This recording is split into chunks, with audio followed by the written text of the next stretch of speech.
I got home on Wednesday evening feeling tired and irritable from a long day at work. As soon as I stepped onto my porch, I saw a small cardboard box on the doormat. It had no labels, no return address, and no markings. It looked ordinary at first, but something about it felt wrong. The tape was uneven and the flaps were slightly torn. I hesitated, then I bent down and picked it up. It was heavier than I expected. My arms felt tense and I kept looking around to see if anyone was watching. There was nobody on the street, just a couple of parked cars and dim porch lights on the neighboring houses. I locked my front door behind me and carried the box to the kitchen table. I dropped my keys on the counter and turned on the overhead light. The box sat in the center of the table, looking out of place. My home is usually quiet when I arrive. No pets, no roommates, just the hum of the refrigerator. That night felt different, though. It felt like something was about to happen. I could sense my pulse throbbing in my ears. I told myself to calm down and get it over with. I grabbed a pair of scissors and carefully cut the tape along the top. Inside, I found a layer of crumpled newspaper. Under that, there was an object wrapped in bubble wrap. It was about the size of my fist, maybe a bit bigger. When I pulled off the bubble wrap, I saw a shape I couldn't easily describe. It was made of a dark, shiny material, almost like stone. It had uneven edges, small ridges, and a hole on one side. It had no clear function. It didn't look like any tool or piece of art I'd seen before. I felt a dull ache in my stomach, as if I'd just realized something important but couldn't name it. My hands started trembling a little. I checked the box for a note or card. Nothing. I thought maybe someone had sent me a weird gift by mistake. I set the object down on the table and ran my hand over its surface. The material felt cold and a bit rough. I tapped it against the tabletop and it made a dull clack, almost like a rock. I stayed there for a moment, staring at it. I felt nervous, but I also felt curious. I decided to leave it on the table for the night. I wanted to see if maybe there was an address label hidden somewhere in the packaging. But the box was completely blank. No shipping label, no barcodes, nothing. I looked at the time and realized it was almost 8 p.m. I decided to heat some leftover pasta. I tried to act normal.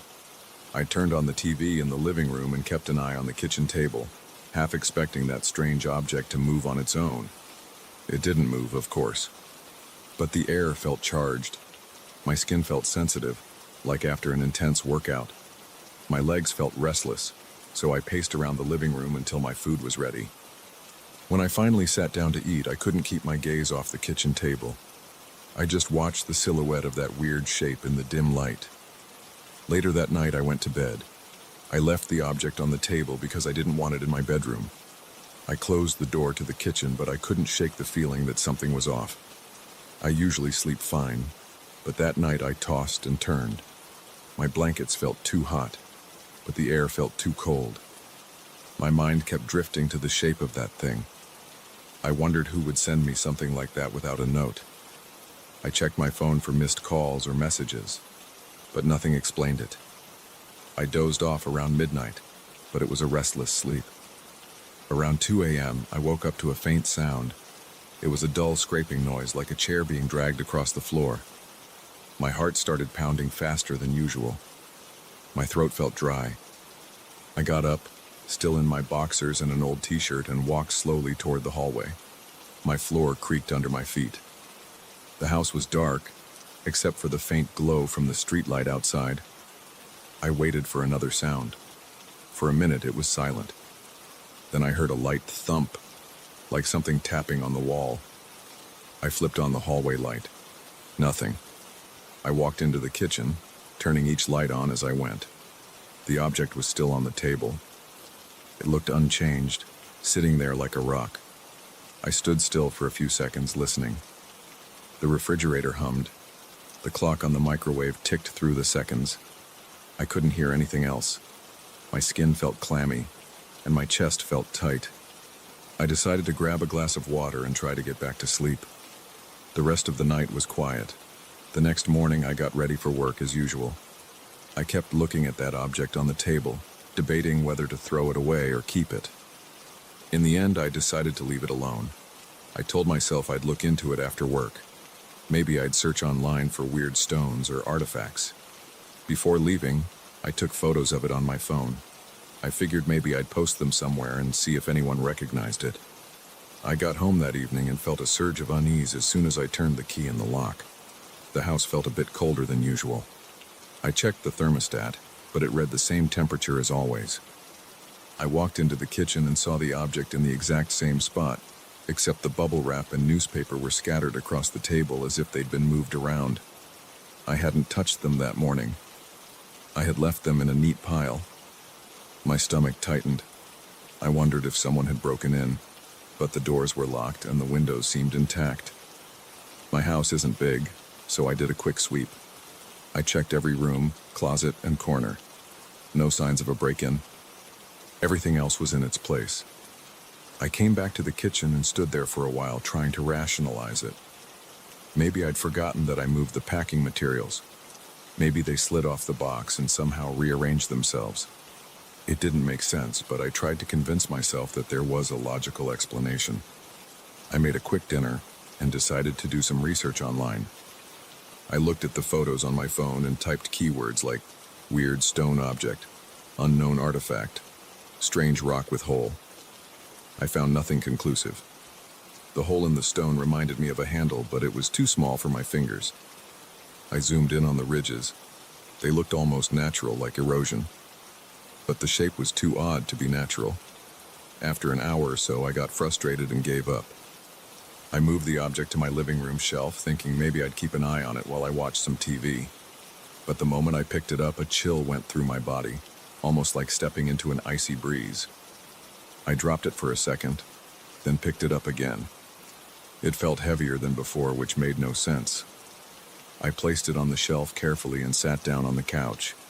About halfway through some random sitcom, I heard a noise coming from upstairs. My house has 2 floors, plus a small attic for storage. The noise was a soft creaking sound, like floorboards under slow steps. My throat got tight. I muted the TV and stared at the ceiling. The creaking continued for about 10 seconds. It moved from one end of the upstairs hallway to the other. I felt a surge of adrenaline and I jumped up from the couch. I grabbed a flashlight from the kitchen drawer. I walked up the stairs, step by step. My heart was pounding, and my palms felt sweaty. The flashlight beam shook in my hand. When I reached the top of the stairs, it was dark. I turned on the hallway light. Everything looked normal. Closed doors to the bathroom and the spare bedroom, and the open door to my master bedroom. I checked each room. Nothing seemed disturbed. The attic hatch is in the hallway ceiling. I looked up, shining the flashlight around the edges. No dust falling. No signs that anyone had pulled it open. I stood there listening. I heard my heartbeat in my ears, but nothing else. After a while, I headed back downstairs. I didn't sleep well that night. My mind kept wandering to the idea that someone was in my attic. In the morning, I felt anxious and decided to work from home. I told my boss I wasn't feeling great. I spent the day trying to concentrate on emails and calls, but I kept glancing at the living room shelf. The object was still there, dark and cold. Around noon, my internet kept cutting out. Each time it happened, I heard a dull tapping noise on the ceiling right above my workstation. I tried to ignore it, but each tap made my spine tingle. After my internet came back, I decided to check the attic once and for all. I grabbed a stepladder from the garage and positioned it under the attic hatch. I pulled down the hatch door. The wooden steps unfolded, creaking the whole way. The smell of old insulation and dust drifted down. I coughed a few times and aimed my flashlight up into the darkness. The attic is cramped with wooden beams and boxes scattered around. I climbed slowly, feeling each rung vibrate under my weight. My flashlight lit up dusty corners, old boxes of holiday decorations, a few suitcases, and a stack of old furniture. Everything looked the same as I remembered. I didn't see footprints or disturbed dust. I walked carefully along the main beam, checking every corner. Nothing. No sign of an intruder. I exhaled, feeling a rush of relief. My nerves were on edge, but at least it looked clear up there. That night I tried to relax in front of the TV again, but I couldn't focus. Around 9 p.m., the overhead light in the living room flickered twice and went out. I cursed under my breath and got up to check the breaker box. The kitchen light was still on, so it wasn't the entire circuit. I flipped the living room switch back and forth, but the light remained off. I decided to leave it alone for the night. I still had lamps and the rest of the house had power, but I felt uneasy. My heart started beating faster, and I noticed a slight tremor in my hands.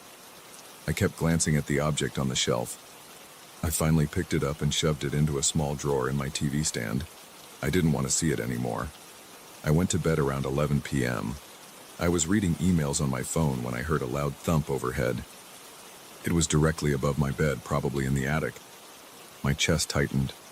I shut off my phone's screen and listened. About 5 seconds passed, then another thump. It sounded like something heavy dropping onto the floorboards. I felt sweat forming at my temples. I got up, grabbed the flashlight again, and hurried into the hallway. I pulled down the attic hatch, and the wooden steps creaked open. This time, I didn't hesitate. I climbed up, heart pounding. The attic was pitch dark except for my flashlight beam. I shone it around quickly. Same boxes, same dusty floor. But then I saw something new near the corner.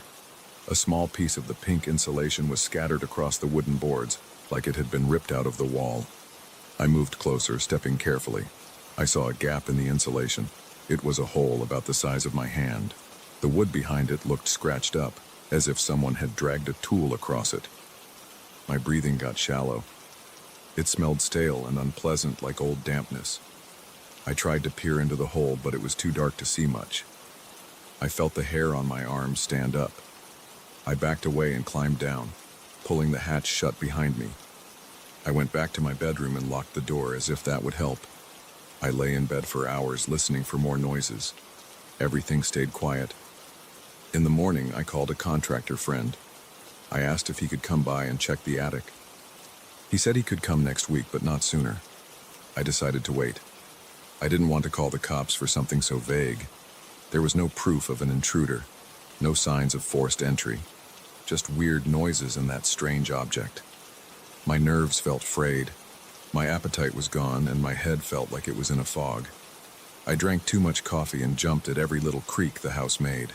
That afternoon, I got fed up and took the object outside. I walked to the backyard and dropped it on the ground near the fence. I left it there. I went back inside, locking the back door. For a moment, I felt lighter. I didn't see that shape in my living room anymore. But around an hour later, I heard a scraping noise near the back door. I froze. The door has a small window, so I walked over and looked through. Nothing. I opened the door, stepping onto the porch. The object was gone from where I'd placed it. The grass was slightly flattened where it had been, but the object wasn't there. My chest started to pound. I looked around the yard, under the porch, behind the trash bins. It was nowhere. My throat felt tight, and my hands shook. I felt a surge of panic, and my mind started racing. Could someone have taken it? Why would anyone do that? I went back in and locked everything, feeling trapped and anxious. That night, I sat on the couch, watching local news with the volume low. I half expected to hear more footsteps or strange noises. Hours passed and nothing happened. I still felt jumpy, but I started to think maybe someone had played a prank on me. Maybe they followed me home that day, left the box, and then snuck into my backyard to grab the object. It was a stretch, but it calmed me down a bit. Around 1 a.m., I finally decided to go to bed. Before heading upstairs, I checked the doors one last time. Everything was locked. I walked up the steps, turned into my bedroom, and stood still. My closet door was open. I always keep it closed. My stomach cramped up. I stepped closer, heart racing, and looked inside. The closet light was off. I didn't see anyone. I reached for the switch on the wall, flicked it on. My clothes were hanging as usual. But then I noticed something on the floor of the closet. I bent down and picked it up. It was the object. The same cold, dark, ridged shape I'd tossed in the backyard. I dropped it again and stumbled backward. My breath caught in my throat, and my hands started to sweat. I felt dizzy. I didn't understand how it got there. I grabbed it, ran downstairs, and tossed it on the kitchen table. My heart was beating so hard that my chest hurt. I backed away from the table. My mind was racing. Could I have brought it back in without remembering? That didn't make sense. I didn't even want to touch it earlier. I paced in the kitchen, rubbing my forehead. I decided to wrap it back up, so I grabbed the bubble wrap from the drawer. As soon as I started covering it, I heard a creaking sound from the ceiling. I looked up. The sound was coming from the attic again, a slow, methodical creak. My hands shook. I finished wrapping the object and stuffed it into the same drawer in the TV stand. Then I sat on the couch, staring at the ceiling. The sound went on for another minute or so, then stopped. I waited, tense, feeling my pulse pound. I didn't hear anything else the rest of the night. For the next 2 days, I avoided opening that drawer. I slept on the couch because I didn't want to go upstairs. I didn't hear much from the attic those nights, just the occasional creak. I tried to ignore it. My contractor friend finally came by on Saturday. He checked the attic thoroughly, looked at the hole in the insulation, and said he didn't see any signs of pests or intruders. No footprints, no droppings, no leftover debris. He patched the hole and replaced the insulation. He told me everything seemed fine. I thanked him, trying not to sound crazy. After he left, I sat alone in the living room, staring at that drawer. I decided to grab the object and lock it in a storage locker downtown. I didn't want it in my house anymore. I found a small duffel bag in the garage, pulled the object out of the drawer, and wrapped it in an old towel. My fingers felt icy when I touched it. My breathing turned shallow. I placed it in the bag, zipped it up, and headed for the door. I heard a faint knocking sound from upstairs, like someone tapping on the attic floor. I ignored it, walked outside, and got into my car. I drove to the storage facility a few miles away. The entire drive, I felt a tightness in my chest. My eyes kept flicking to the rearview mirror, expecting to see something in the back seat. Nothing was there. At the storage facility, I rented a small unit. I placed the duffel bag inside, closed the door, locked it, and drove home. When I stepped back into my house, it felt different. The air seemed clearer. No weird noises, no sudden chills. I sat on the couch for a while, scanning the ceiling and the corners of the room. Nothing happened.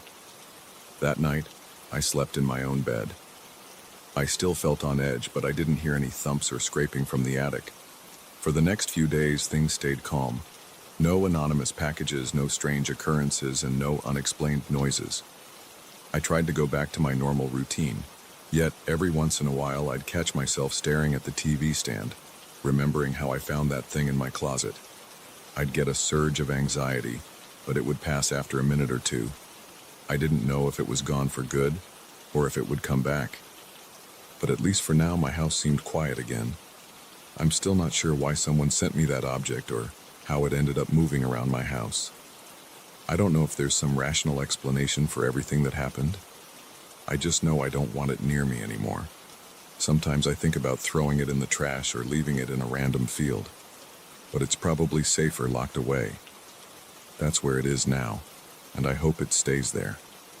I haven't gone back to the storage unit to check on it. I have no plans to open that locker.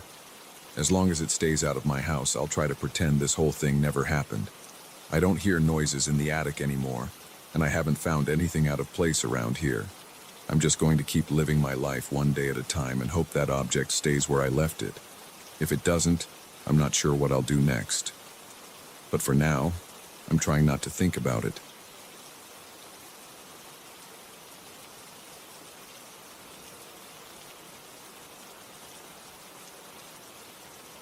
This night messed with my head in a way I never experienced before.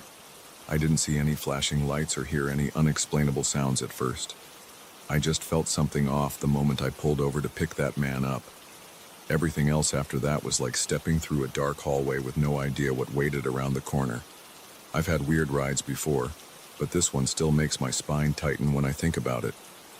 My shift started like most of my late-night shifts. I drive for a popular ride-hailing app. I've got a routine. I fill my tank around 9 at night, then I cruise the streets looking for requests. My car is a used sedan with seats that squeak a little. The interior smells like cheap car freshener, and there's a little rattle in the back when I hit a bump. That night I was around the more deserted part of town. The streets there are wider, and the streetlights are spaced out, leaving large patches of darkness between each lamp. I wasn't expecting many calls. I got a request around 1 in the morning. The address was pinned a couple of blocks away from me. I checked the name on the app. I can't even remember what it said, but it was some short name, maybe just a single letter. I thought that was weird, but some people like to be private. I made a U-turn and headed for the pickup spot. The roads were empty except for a few cars in the distance. They had their brights on, which made it hard for me to see. My eyes were tired, and the quietness of the hour made me want to yawn. I reached the spot. It was a corner near a closed cafe. The cafe had a metal grate pulled down over the doors, and a weak streetlight flickered nearby. I glanced around to see if anyone was standing there. At first, I didn't see a soul. Then I looked in my rearview mirror and noticed a guy sitting on a low wall by the sidewalk. He looked tall, dressed in dark clothing that made him blend into the background. I signaled with my headlights, wondering if that was my passenger. He stood up slowly. He walked over and opened the back passenger door without saying a word. As he settled into the seat behind me, I looked over my shoulder. I wanted to greet him, ask if he was the one who requested the ride. His face was partially covered by the dim light, but I could make out that he had a blank expression. I asked if he was going to the address in the app. He nodded. I tried to ask a follow-up question, but he didn't respond. Instead, he just reached for the seatbelt. The click of the belt was the only sound I heard from him. I felt an uneasy feeling in my gut, but I told myself it was probably just nerves from being tired. Some people are quiet or just don't like small talk. I put the car in drive and pulled away from the curb. The route to his destination was about 10 minutes from where we were. That was enough time to sense that something was off. My shoulders felt tense, my fingers gripped the steering wheel a little tighter. I tried putting on some low music, but I realized that might not help. I kept it off so I could hear everything around me. He sat there motionless. I could see him in my rearview mirror. Sometimes he was looking out the window. Other times he seemed to be staring at the back of my seat. I tried clearing my throat and asked if the air conditioning was okay for him. He gave a slight nod, but I didn't hear a word. The closer we got to his destination, the more I felt my heartbeat pick up. Usually silence doesn't bother me this much, but this was different. The atmosphere felt heavy. My chest felt tight. The road looked darker than before, and each streetlight we passed made me more aware of the emptiness around us. I began checking the route on my phone every minute or so. Sometimes the app glitches, or maybe the passenger typed the wrong address, but everything seemed right. The map said we were about a minute away. His address was on a side street off a bigger road. There were no shops or restaurants there, just a row of tall buildings with gated entrances. I slowed down near the intersection, looking at the map to confirm if I should make a left or right. I glanced in the mirror again and saw him lean forward a bit. His eyes were hidden by a shadow. He suddenly spoke. His voice was low and firm. He said, "Stop here." It startled me. I almost jumped because I hadn't heard him speak before. I looked at the screen. We still had maybe 3 or 4 buildings to go, but he insisted, "Stop here." My stomach did a flip, but I did what he said. I put the car in park right next to a street lamp that flickered. There was a long stretch of sidewalk ahead, with some parked cars scattered along the curb. No one else was around. The windows of the buildings were dark. He didn't say goodbye. He just unbuckled his seatbelt. The sound of the belt retracting felt loud in that moment. Then he opened the door and stepped out slowly. I watched him in the rearview mirror. He stood there next to the car for a couple of seconds, then shut the door. I thought maybe he was going to walk away. Instead, he paused there. He stood in place while I waited for him to move. My hand was on the gear shift, ready to drive off once he stepped away. My eyes flicked to the meter on the app. The ride had ended, so I was basically free to go, but I felt like I needed to make sure he was okay. Something about how he just stood there made me uneasy. My pulse was steady, but it felt louder in my ears. I could see the back of his head. His shoulders were slightly hunched forward. Then he turned his head, and it looked like he glanced at me through the window, but I couldn't be sure because the streetlight was so dim. After a few more seconds, I checked my phone to see if I had another ride request. I glanced up again, and he was gone. I blinked. I scanned the side mirror, then the rearview mirror, trying to spot him on the sidewalk. It didn't make sense. He couldn't have walked off that fast. We were on a long stretch of road with no alleys nearby. The gates to the buildings were locked, and there weren't any open entrances. It was like he vanished.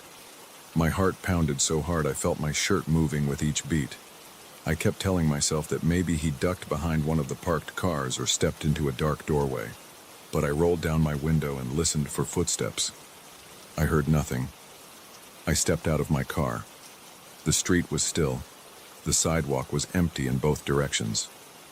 The only sounds came from a distant hum of a generator, or maybe an air conditioning unit.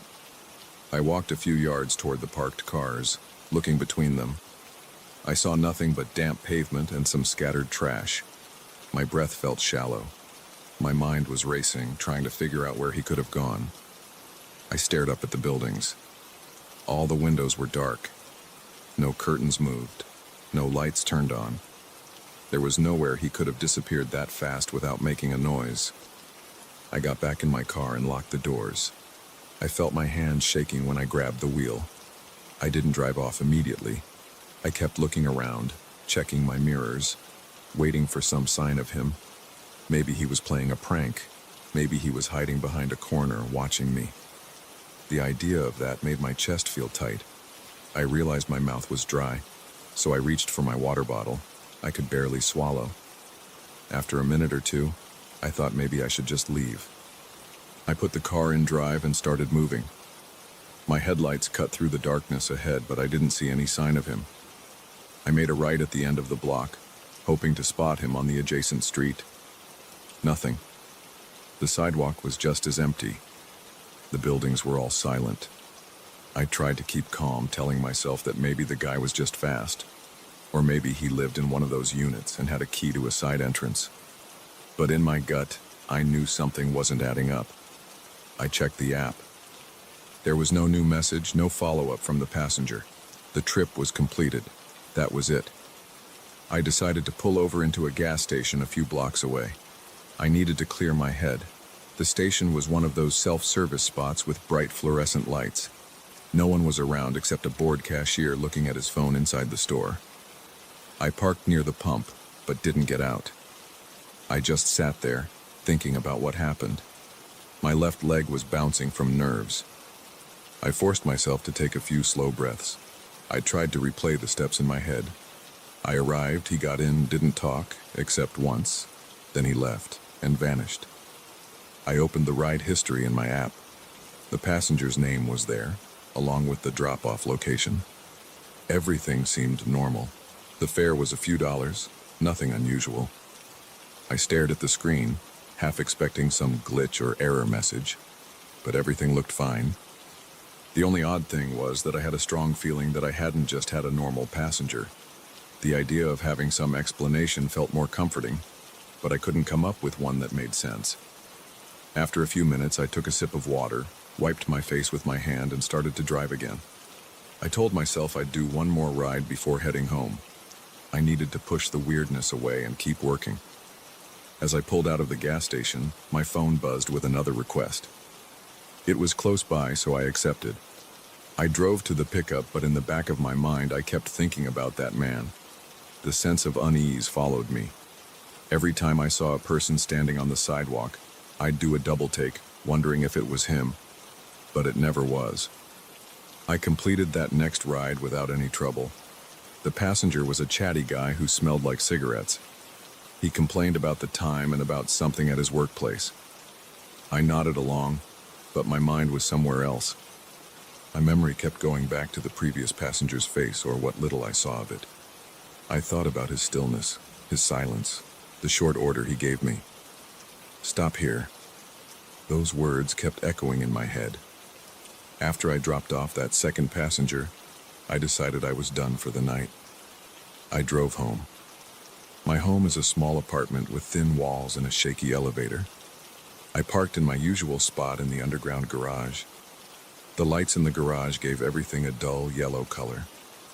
Usually I feel safe once I'm under the fluorescent lights, but that night I kept glancing over my shoulder. I got in the elevator and pressed my floor number. My reflection stared back at me in the metal doors.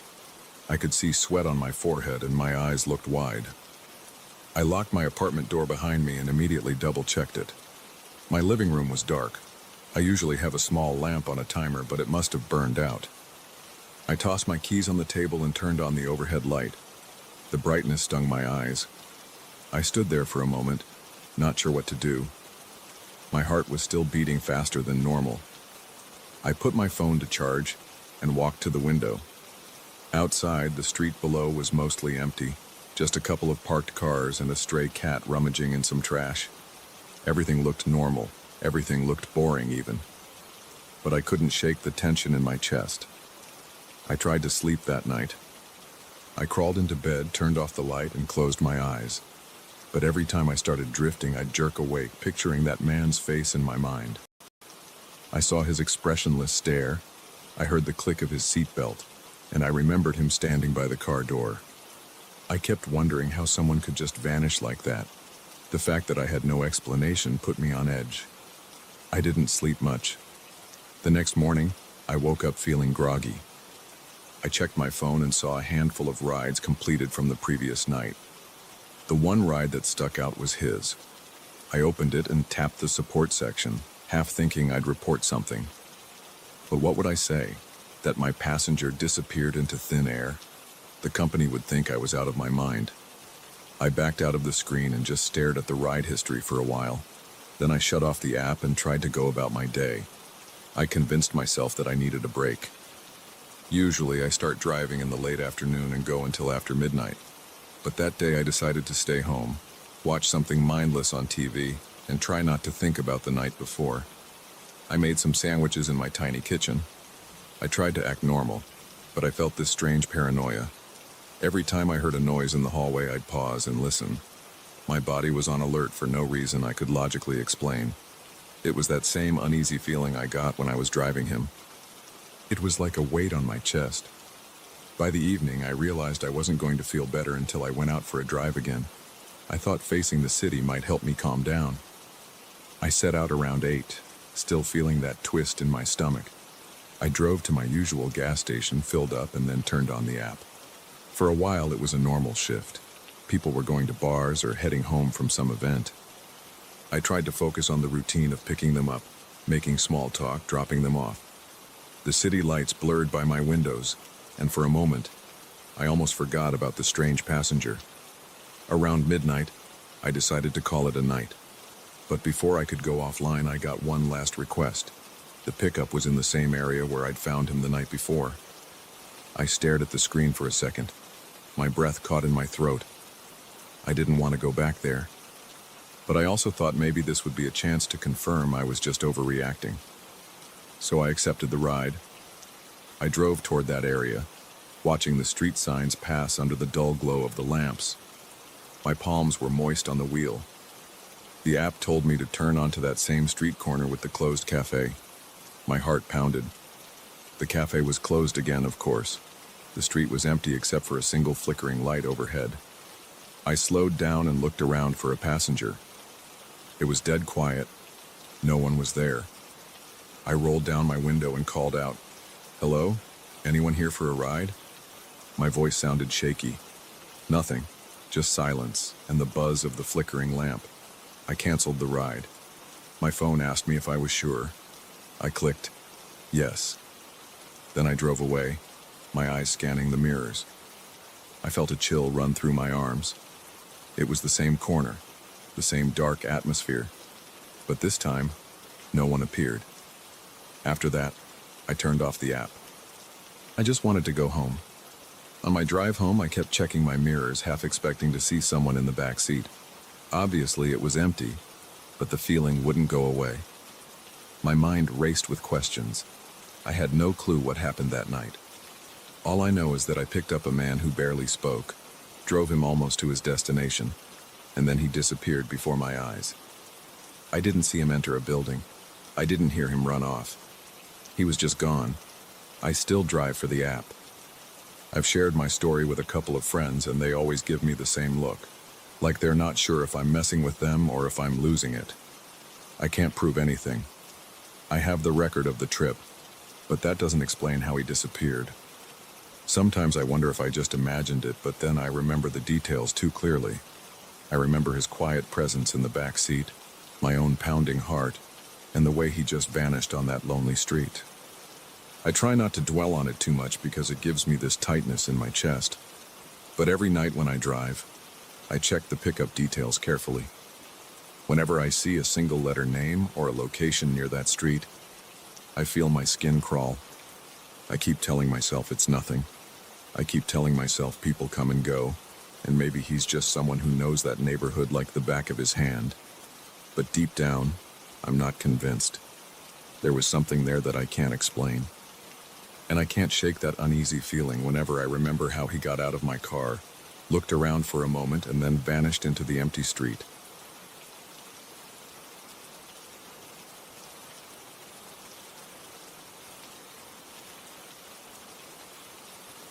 I remember the day I first walked along those abandoned tracks. I was out there to do a routine inspection, but nothing about the place felt routine to me. The air tasted stale, and the old ties were warped and cracked under my boots. I'd been hired to check the condition of a disused section of railroad line slated for possible restoration. People said it was quiet out there, not much to see, just rusted rails and rotting wood. But the moment I set foot on that gravel, something felt wrong. I couldn't put my finger on it at first. Maybe it was the silence or the lack of any recent footprints. Maybe it was the feeling of being watched. Either way, I kept going, trying to ignore the tightness in my chest and that nagging sense that I wasn't alone. My name is Tom. I've worked as a railroad inspector for 7 years. I've seen all kinds of tracks in all sorts of conditions: flooded lines, collapsed tunnels, overgrown routes that barely resembled railways anymore. I don't usually scare easily because I know what to expect. I know which rails might give way and which sections might be riddled with cracks. I know how to handle wild animals that sometimes roam near the tracks. But I'd never dealt with a situation like this one. It started out like any ordinary assignment. Then I felt eyes on me, and that changed everything. The day began around 6 a.m. I drove my pickup out to the old rail yard on the west side of the county. The sun was barely up, but I like to start early. I parked near a rusted signal tower and walked about a mile to get to the actual section I needed to inspect. The area looked deserted, and the rails were partly covered with dirt and scattered leaves. A faint smell of wet wood drifted around me. I carried a small backpack with my usual tools: a wrench, a track gauge, some chalk, and a flashlight. I also brought a bottle of water and a protein bar. I started my inspection in a methodical way, just like I'd been trained. I walked from one tie to the next, checking for obvious signs of decay. I poked around for loose bolts and took a few notes. The morning air was still cold, and I could see my breath every time I exhaled. The only sound was the crunch of gravel under my boots. No birds called, and no wind blew through the nearby trees. I noticed the first odd thing about half an hour into my checks. I felt a slight prickling sensation at the back of my neck, like I do when someone stares at me. I spun around, expecting to see some random person or maybe an animal, but I didn't see anything. The rails stretched behind me, bent and dusty, with rows of weeds pushing up between the ties. There were a few short trees, a rusty old sign that used to warn trains to slow down, and nothing else. I shrugged it off and kept working, but I felt unsettled. About 10 minutes later, I heard a soft sound behind me, like gravel shifting. I spun around again. Standing about 100 yards away was a man. He was tall and slim, dressed in a dark jacket and jeans. He had a scruffy beard, and his hair looked unkempt. He wasn't moving. He was just standing there looking in my direction. At least, I think he was looking at me. I couldn't see his eyes clearly from that distance. My heart thumped in my chest. I wondered if he was another inspector or maybe a trespasser. Sometimes people come out to these abandoned tracks to explore or take photos. I raised my hand and called out, "Hey, you need something?" My voice echoed in the quiet, but the man didn't respond. I waited a few seconds, feeling the tension rise in my gut. Then I decided to keep going. I'd done my due diligence by asking. If he wanted to approach, he could. If he didn't, fine. I had a job to do. I tried to focus on my inspection, but I couldn't get rid of that queasy feeling in my stomach. Every so often I glanced over my shoulder. He was still there, standing in the same spot. I felt a sense of unease, like he was waiting. After a few more measurements, I stood up and turned around fully. I was about to say something else to the guy, but he was closer than before. He'd moved maybe 20 yards forward without me hearing him. He was still silent, hands at his sides, face unreadable. That sight made my scalp tingle. I considered approaching him, but something held me back. Maybe it was the way he stood too still, or the way he just stared without speaking. I decided to move along the tracks, figuring he might be a curious drifter. I walked another 200 yards, pausing every so often to check the condition of the rails. My boots knocked against loose ties, and some of them felt spongy underfoot. I jotted notes in my small notepad.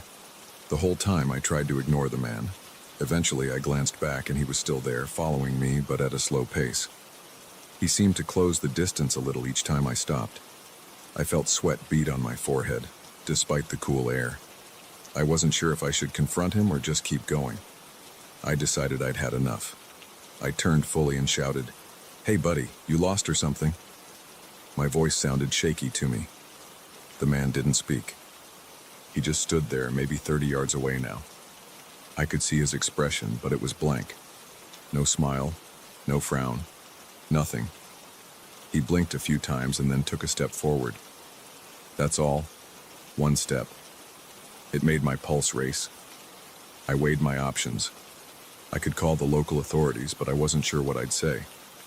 A silent man is following me on the tracks? I didn't even get any direct threat from him, just this weird sense of menace. I decided to keep walking, but faster.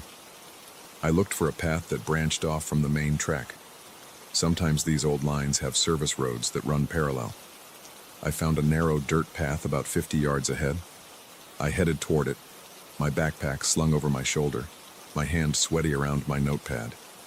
The crunch of gravel felt louder than ever, and I kept hearing my own heartbeat thudding in my ears. I kept glancing back. Each time, the man was a bit closer. At one point, he was only 10 yards away, and I still never heard his footsteps. He wasn't running, which was odd. It was like he could glide forward without making a sound. Every time I looked behind me, he was there, closer than the last time, always watching me. My head felt light, and I realized I was breathing too fast. I tried to calm myself. I'm not usually a jumpy guy, but something about this made my skin crawl. I broke into a brisk walk, then a jog. My backpack bounced against my lower back. The path led around a gentle curve to the right. I could see some old equipment sheds in the distance, and I hoped I might be able to duck inside one to get my bearings. I risked another look behind me. The man was right at the curve. He was maybe 6 yards away now. I could see the color of his jacket more clearly.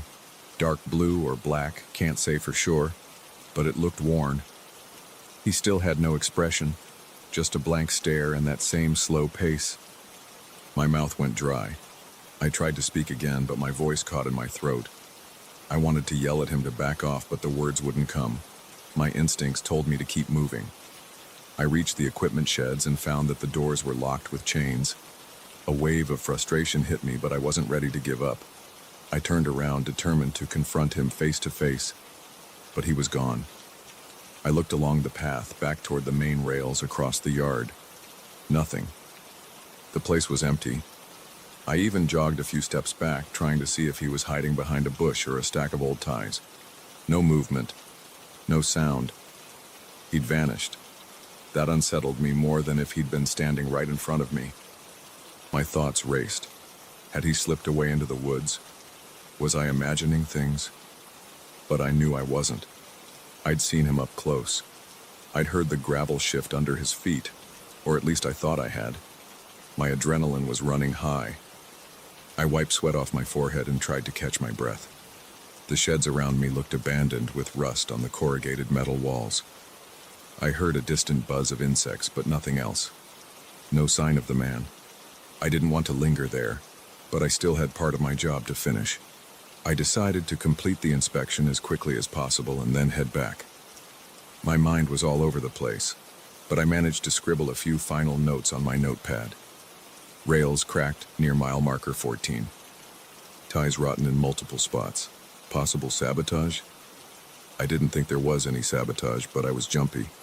I took a different route back, a rough trail that led around the opposite side of the yard. I kept scanning the trees, half expecting to see that man step out at any moment. My teeth were clenched and my neck felt stiff. Every sound made me flinch, from the crunch of my own boots to the rustle of branches overhead. After about 15 minutes, I found my way to a crossing that led back to my truck. I spotted the old signal tower in the distance, the one I'd parked near. Relief washed over me at the thought of getting inside my pickup and driving away.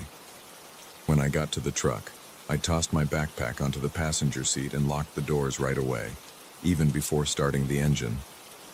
I took a moment to breathe, hands gripping the steering wheel, my heart still hammering. Then I started the truck and pulled out, heading back down the dirt road toward the main highway. On the way, I couldn't shake the feeling that I wasn't alone. I kept checking the rearview mirror, expecting to see the man's face pop up in the back seat or appear on the road behind me. But I saw no one. That night I had trouble sleeping. I replayed the incident in my mind, trying to figure out who that guy could have been. Was he just a homeless person wandering around? Was he an old track worker who'd lost his mind out there? Or was he something else entirely? My body reacted each time I pictured him, my hair standing on end. I felt silly for being so spooked, but I couldn't deny that it had rattled me.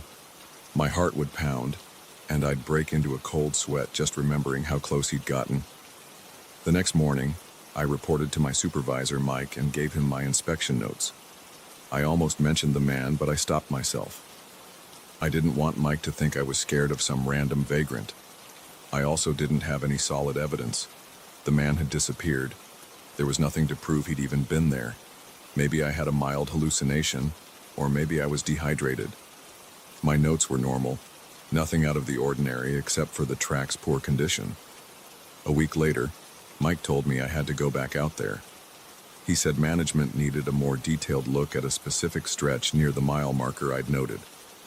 I felt my stomach tighten at the thought of returning, but I didn't want to show it. I agreed, hoping the second visit would go smoothly. I prepared by bringing more water, a radio, and a friend. Carl, another inspector who often teamed up with me on big jobs. I never told Carl about the man. I just said I wanted a second pair of eyes. We drove out together on a clear morning. The sky was bright, and the sun felt warm. It was a better day than my last visit, at least on the surface. When we reached the same abandoned line, I forced a casual tone. "Let's split up," I said. "We can cover more ground." Carl agreed. He took the section near the crossing, and I headed back to the area where I'd first seen the man. As I walked, I noticed my nerves kicking in. My breath got shallow, and I kept touching my radio, checking that it was on and working. The rails looked the same as before, rusted, with weeds snaking around the ties. The air felt still. I glanced all around, searching for any figure in a dark jacket, but I saw nothing. Birds chirped this time, which was a slight comfort. I told myself it was just a normal day. Nothing weird would happen. About an hour in, I heard footsteps behind me. I whirled around fast, my heart hammering. It was just Carl. He'd finished his part and come to see how I was doing. I tried not to let him see how jumpy I was. We walked together for a while, exchanging a few words about the track's condition. But soon, Carl said he was going to check a junction box near the far end. I watched him walk away, feeling alone again. I continued my inspection, scanning the rails and measuring gauge where needed. Then I felt that prickling sensation on my neck again.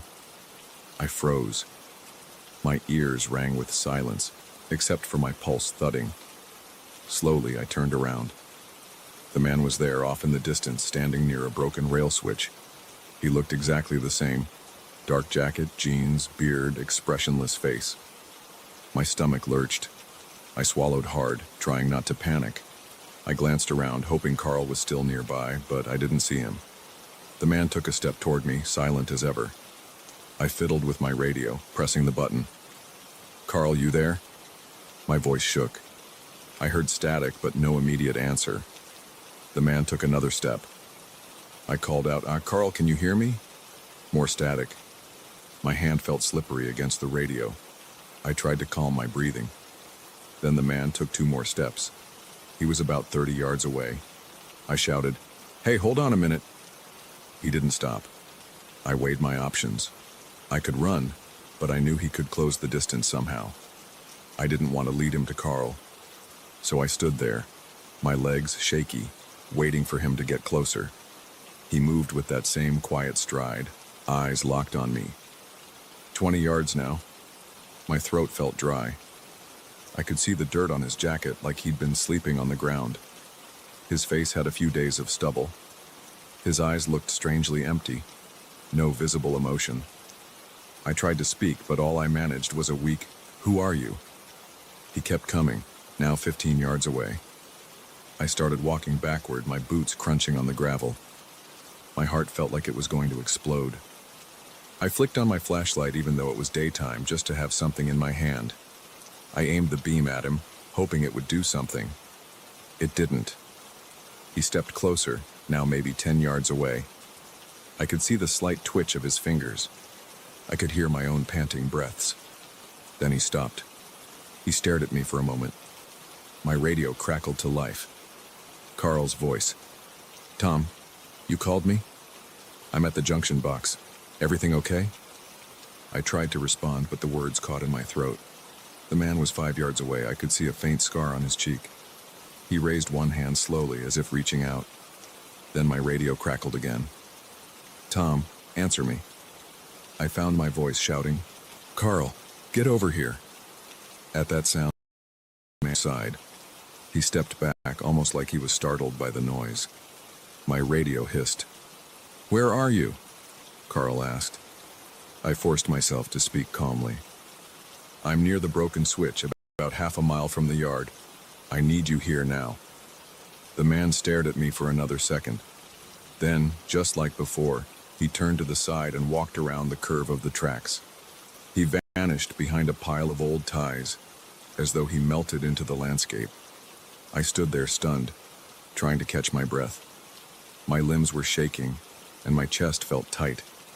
I was sure Carl would show up any second, but it took him a few minutes. When he finally arrived, I was alone. He found me standing in the middle of the tracks, flashlight clutched in my hand, sweat pouring down my face. "What happened?" Carl asked, looking concerned.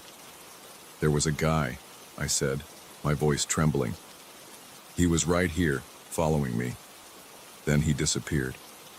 Carl looked around, checking the surrounding area. "I don't see anyone. Maybe it was a worker from somewhere nearby." I shook my head. "No, I've seen him before, last week." He never says anything. He just stands there, getting closer. Carl frowned. "That's weird, man. Let's finish up and go." We did a quick wrap-up of our inspection, staying close together the whole time. Every rustle of leaves made my heart rate jump, but the man didn't appear again. Eventually, we walked back to the truck. I was shaky the entire drive home. Carl kept asking questions, but I didn't have real answers. I only knew what I'd seen and how it made me feel. My body had never felt so tense, and I couldn't get the image of him vanishing around that curve out of my head. I still don't know who he is or why he was out there. I've heard rumors from other workers that people sometimes hang around old tracks, but nobody has reported someone like him. Silent, always closer each time you look, then gone in a blink. Part of me wants to go back and figure it out, but another part of me never wants to see those abandoned rails again. Every time I close my eyes, I see his face. And every time I think about hearing footsteps behind me, I feel that same rush of panic. I haven't found any logical explanation. Maybe there isn't one. In the months since, I've asked other inspectors if they've ever run into a tall man in a dark jacket out on old rail lines. Some say no. Others shrug and say they've heard stories of strange people wandering abandoned sites. Nobody has a clear story that matches mine, though. I try to tell myself it's over, that I won't see him again. But sometimes when I'm alone on a new assignment, I find myself looking over my shoulder, half expecting to see that blank face just a few yards away. I don't know if he's real, or if something in that place made me see things. But I felt his presence and I can't forget it. I'm still doing my job. I can't exactly quit over this, and I don't have a good reason to file a formal complaint. But I've asked not to be assigned to that section again. Management hasn't argued because I gave them the data they needed, and they moved on to other projects. Life goes on, but that experience sticks with me. Sometimes I wake up in the middle of the night, convinced I heard footsteps in the hallway, only to find nothing there. I go out to the living room, check the doors, glance out the window at the street. No one is there, but my heart takes a while to slow down. I've tried to tell a friend about this, but he thought I was messing with him, trying to tell a ghost story. I wish I could shrug it off that easily. It wasn't a ghost story. It felt real. It still feels real. I know what I saw. I know how my body reacted. And I know the dread that swelled in my chest when that man stood just a few yards away. He was real, or at least he seemed real. If I ever see him again, I don't know if I'll have the courage to stand there. I might just run as fast as I can and not look back.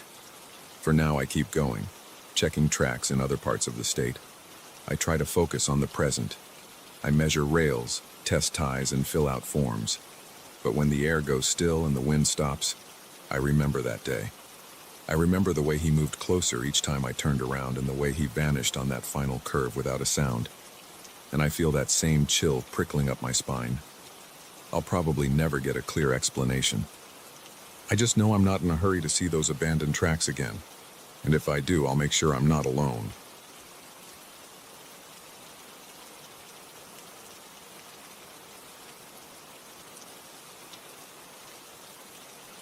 I moved into this old house about 2 months ago. It looked decent on the outside and needed some cosmetic work on the inside, but it was priced below market value. I figured I could fix it up on weekends, maybe repaint some walls, change the fixtures, and gradually turn it into a comfortable place. Everything felt normal during the first few weeks. The plumbing was a little noisy, and the windows creaked in the wind sometimes, but it seemed like regular old house quirks. I wasn't too worried. A few days ago, though, something shifted.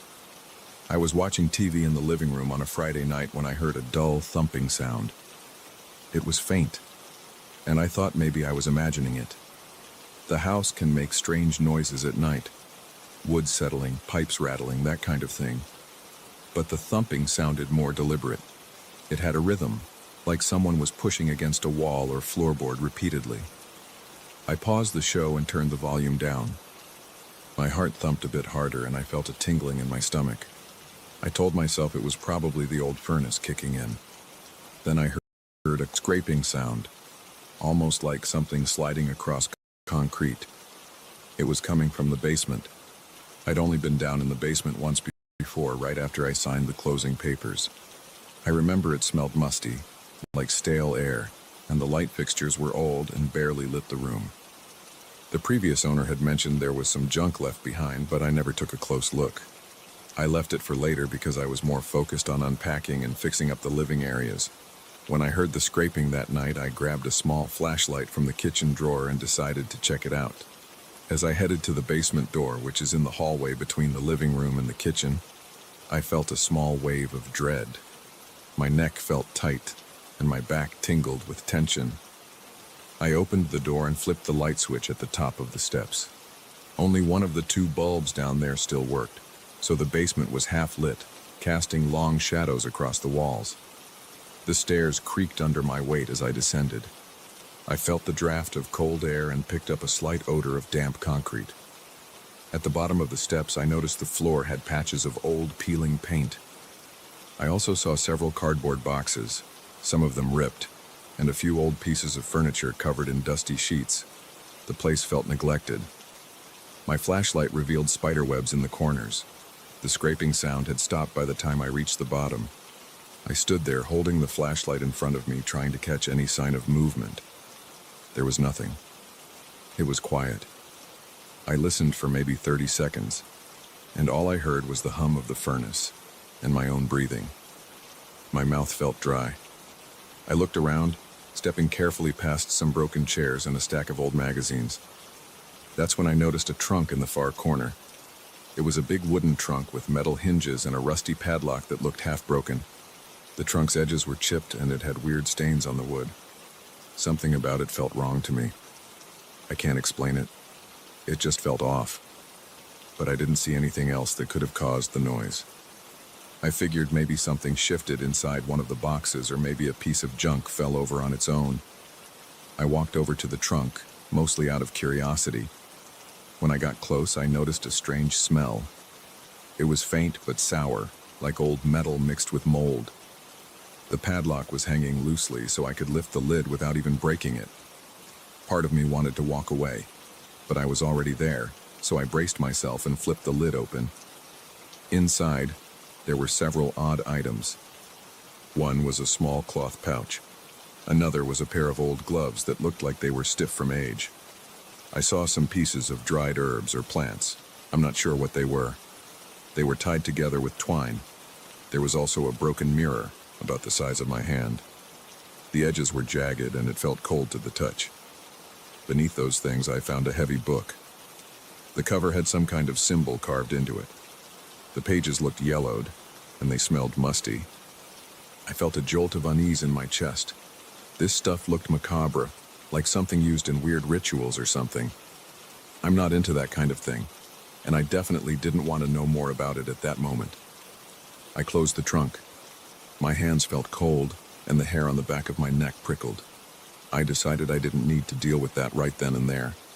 I headed back upstairs, locked the basement door, and told myself it was just old junk. Someone's bizarre hobby, maybe. It wasn't my concern. I tried to brush it off. For the next day or two, I tried to ignore the memory of that trunk. I focused on my normal routine. I went grocery shopping, did some cleaning, watched some TV shows. But at night, I noticed the house felt different. The air felt heavier, like it was pressing on my shoulders. The usual creak sounded sharper. My nerves were frayed, and I couldn't relax. On Sunday evening, as I was brushing my teeth in the bathroom, I heard a quiet knock from somewhere near the hallway. It was just one knock. I froze, toothbrush in my mouth, and listened. Nothing. Then, another knock. 3 seconds later. My heart started to race. I looked out into the hallway, but it was dark. The only light was from the bathroom behind me. I turned the hall light on, but I saw nothing out of place. I reminded myself that old houses can make weird noises, but this sounded too much like someone tapping. That night, I had trouble sleeping. I kept thinking about the trunk. I wondered if I should just throw it out, or maybe see if there was anything valuable inside. But every time that thought came up, I felt a tightness in my stomach. I felt like I should leave it alone, but ignoring it made me anxious too. I tossed and turned, and by 3 a.m., I was still awake. At some point, I swear I heard a floorboard squeak outside my bedroom door, but I was too exhausted to get up and check. Eventually, I fell asleep. The next morning, I woke up late and rushed to get to work. While brushing my hair in front of the bedroom mirror, I heard a scraping sound from the living room. It was soft but distinct. I went to check and saw nothing. The living room was in the same state I left it. Couch, coffee table, boxes of books I hadn't unpacked yet. I shrugged it off, told myself I was just on edge. I left for work, trying to forget about it. I came home that evening, and the house felt quiet. Almost too quiet. I dropped my keys on the kitchen counter and opened the fridge. As I reached for a soda, I heard a metallic clink somewhere behind me. I turned around and saw the basement door. The handle was jiggling slightly. My stomach dropped. I stepped closer. It stopped. The air felt colder in that part of the house. My heartbeat pounded in my ears, and I stood there staring at the door, waiting to see if it would move again. After a few moments, nothing happened. My rational mind told me it could be a draft or a loose latch. So I checked the latch. It seemed fine. I opened the door to see if there was any breeze, but the basement was dark and still. I shut the door again, trying to stay calm. That night, I decided to secure the basement door with a bolt from the hardware store. I installed it myself. It was simple enough, a metal slide bolt that I could lock from the kitchen side. I felt better once it was in place. I ate a frozen pizza and tried to watch a movie. I didn't hear anything for the rest of the evening. I went to bed around midnight feeling a bit more at ease. Around 2 a.m. I was yanked out of sleep by a loud clang. I shot upright in bed, heart racing, and listened. My room was dark except for the glow from a streetlight through the window. The clang came again. It sounded like metal against concrete. I realized it was coming from below, maybe the basement. My entire body tensed. I slid out of bed, threw on some sweats, and grabbed the flashlight from my nightstand. My hands were shaking. I noticed my breath was shaky too, almost panting. I walked down the hall, through the living room, and into the kitchen. The new bolt on the basement door was unlocked, even though I remembered locking it. My chest felt tight. I reached out and touched the bolt, confirming it was slid open. My mouth went dry. I tried to swallow, but my throat felt constricted. I opened the basement door slowly. The light switch was on the wall, and I flicked it, but the old bulb below popped and went out. Now the basement was pitch black. I had my flashlight, so I clicked it on and shone it down the stairs. Nothing moved. I took a step onto the first stair, and it creaked so loudly that I almost jumped. I forced myself to keep going, gripping the railing. Another clang echoed from somewhere near the far wall. I aimed the flashlight in that direction. The trunk was still there in the corner, closed. I scanned the room. I saw the dusty furniture, the scattered boxes, the old tools on a workbench. Then I saw something new. A small metal object lying near the trunk, like it had been tossed there. I inched closer, careful with each step. It looked like a bent screwdriver or a short metal rod. I didn't recognize it. I reached down to pick it up, and as soon as I touched it, I heard a soft rustling behind me. I spun around, shining the light in every direction. Nothing. My legs felt weak, and I noticed I was sweating. The trunk looked exactly the same as before, but I kept thinking about how the lock was basically broken. I wondered if maybe something inside had shifted. I approached it again, feeling a cold sweat on my neck. My pulse pounded. I reached out and lifted the lid. Everything inside looked mostly the same. The gloves, the pouch, the dried plants, the broken mirror, the strange book. But the book was open. I was sure I had left it closed. A few pages had been turned, almost as if someone had flipped through it. I saw weird handwritten notes in the margins. I couldn't read the text right then, though. My hands were trembling too much to focus.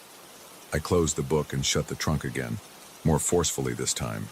Then I practically sprinted up the stairs, slammed the door behind me, and slid the bolt shut. I felt a chill all over my body. That night, I only slept for a few hours. I kept waking up to every creak and pop in the walls. The next morning, I went to work feeling exhausted. At my desk, I couldn't focus on anything. All I kept thinking about was that trunk and the possibility that someone or something was in my basement. It sounded crazy, but I couldn't shake the feeling. My back hurt from tension and my stomach was in knots. By the time I got home, I decided I needed to do something drastic. I wanted to throw out that trunk and everything in it. I didn't care if it was historical or worth anything. I just wanted it gone. I got my work gloves, a couple trash bags, and a big plastic bin. When I tried to open the basement door, the bolt was unlocked again. My heart sank. I was sure I had locked it.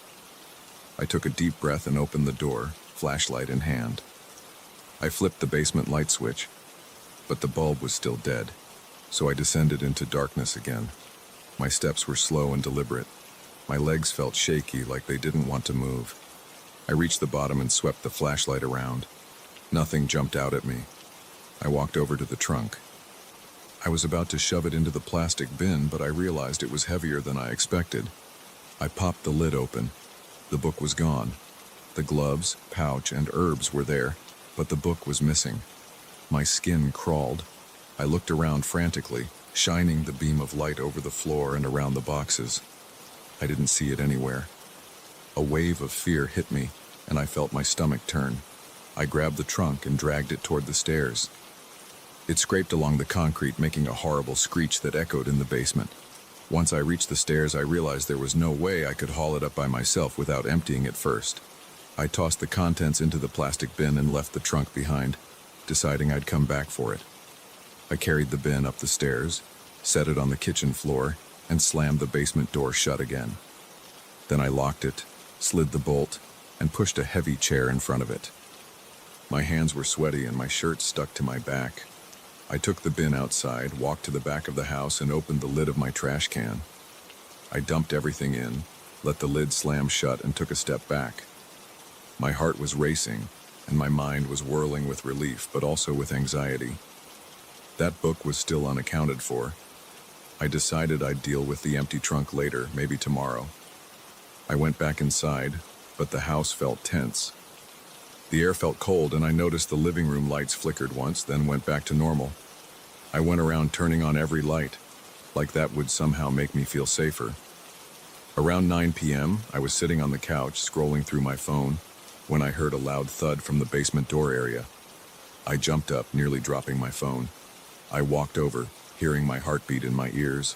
The chair I'd wedged against the door had been pushed aside, and the bolt was once again unlocked. The door stood half an inch open. My first thought was that someone was inside. My hands were shaking so bad I almost dropped the phone again. I grabbed a kitchen knife from the counter and approached the door slowly.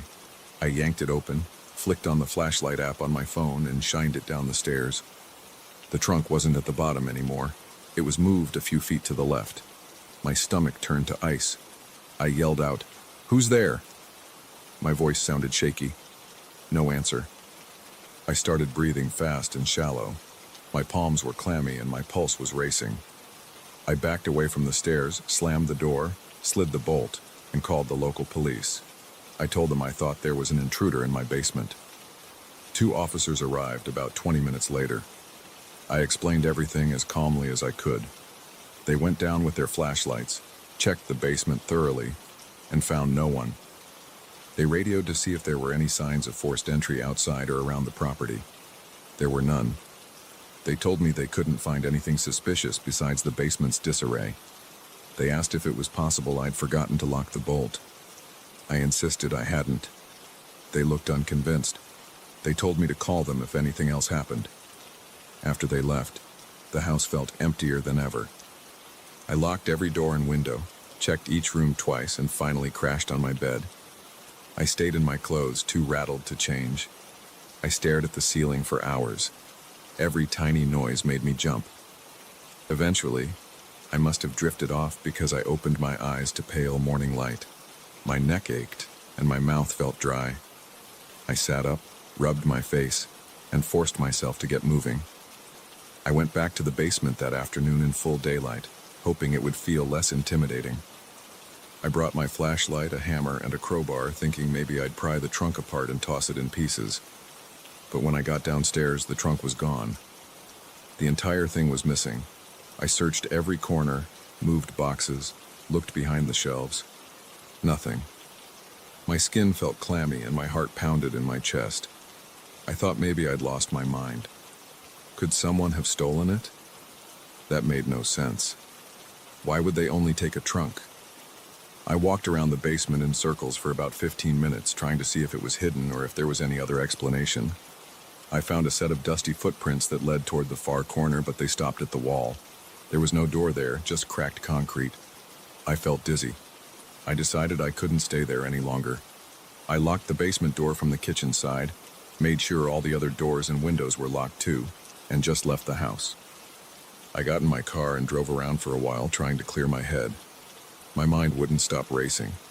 I kept seeing that trunk in my head, and those strange objects, and the missing book.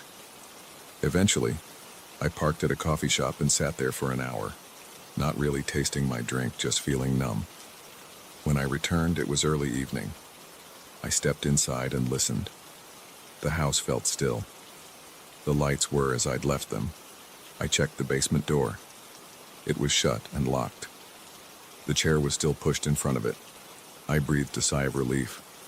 I went to the living room, sat on the couch, and turned on the TV for background noise. I tried to distract myself, but my mind kept drifting to the basement. My shoulders were tense and my back ached from stress. It's been like this for a few days now. I haven't heard any more banging or scraping, but I still feel uneasy. Sometimes I think I hear faint murmurs, almost like whispering, but it might be the wind or the pipes. I've checked the trash can out back, and everything I threw out is gone, taken by the garbage truck. I still don't know what happened to that book. I still don't know who or what moved that trunk. Every night I lock every door and window. I slide the bolt on the basement door and push the chair against it. Every morning, it's still locked, which makes me feel slightly better. But I can't shake the sensation that I'm being watched. It's a strange, prickling feeling in the back of my neck. Sometimes I'll be in the kitchen, making a sandwich, and I'll feel like there's a presence behind me. I'll spin around, but no one's there. I haven't told any of my friends or coworkers the full story. I just say I have a rodent problem, or that the house is making weird noises. I don't want them to think I'm losing it. I'm not sure how long I can keep this up, though. My sleep is messed up and my nerves are fried. I'm considering moving out, but I put so much money into buying this place that I can't easily walk away. For now, I'm just trying to carry on. I keep the basement locked at all times, and I try not to go down there unless it's absolutely necessary. I still have some boxes to unpack, but they can wait. Sometimes late at night, I'll hear a faint knock or a soft scraping, and my heart will pound so loud I can hardly stand it. I sit there, waiting for something else to happen, but it usually stops after a few seconds. Then it's just me in the silence. My body stays tense for hours afterward. I don't know if there's something in this house with me, or if it's all in my head. I just know I can't forget the sight of that open trunk and that missing book. And I can't forget how the lock on the basement door kept unlocking itself. It's like the house is alive in some small, unsettling way. I'm not sure if things will get worse or if they'll calm down eventually. Right now, I'm just living day by day, trying not to let the fear consume me.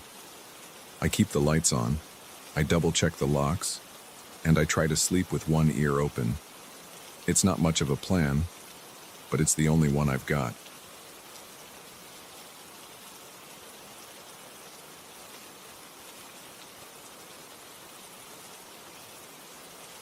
I pulled into the gravel driveway around 4 in the afternoon. My rental car rattled over a few loose stones, and the sound made me uneasy right away. The winery looked quiet, with a low, faded sign near a couple of tall cypress trees. I remember stepping out of the car and feeling the sudden drop in temperature. It wasn't freezing, but the air felt sharper than it had an hour earlier.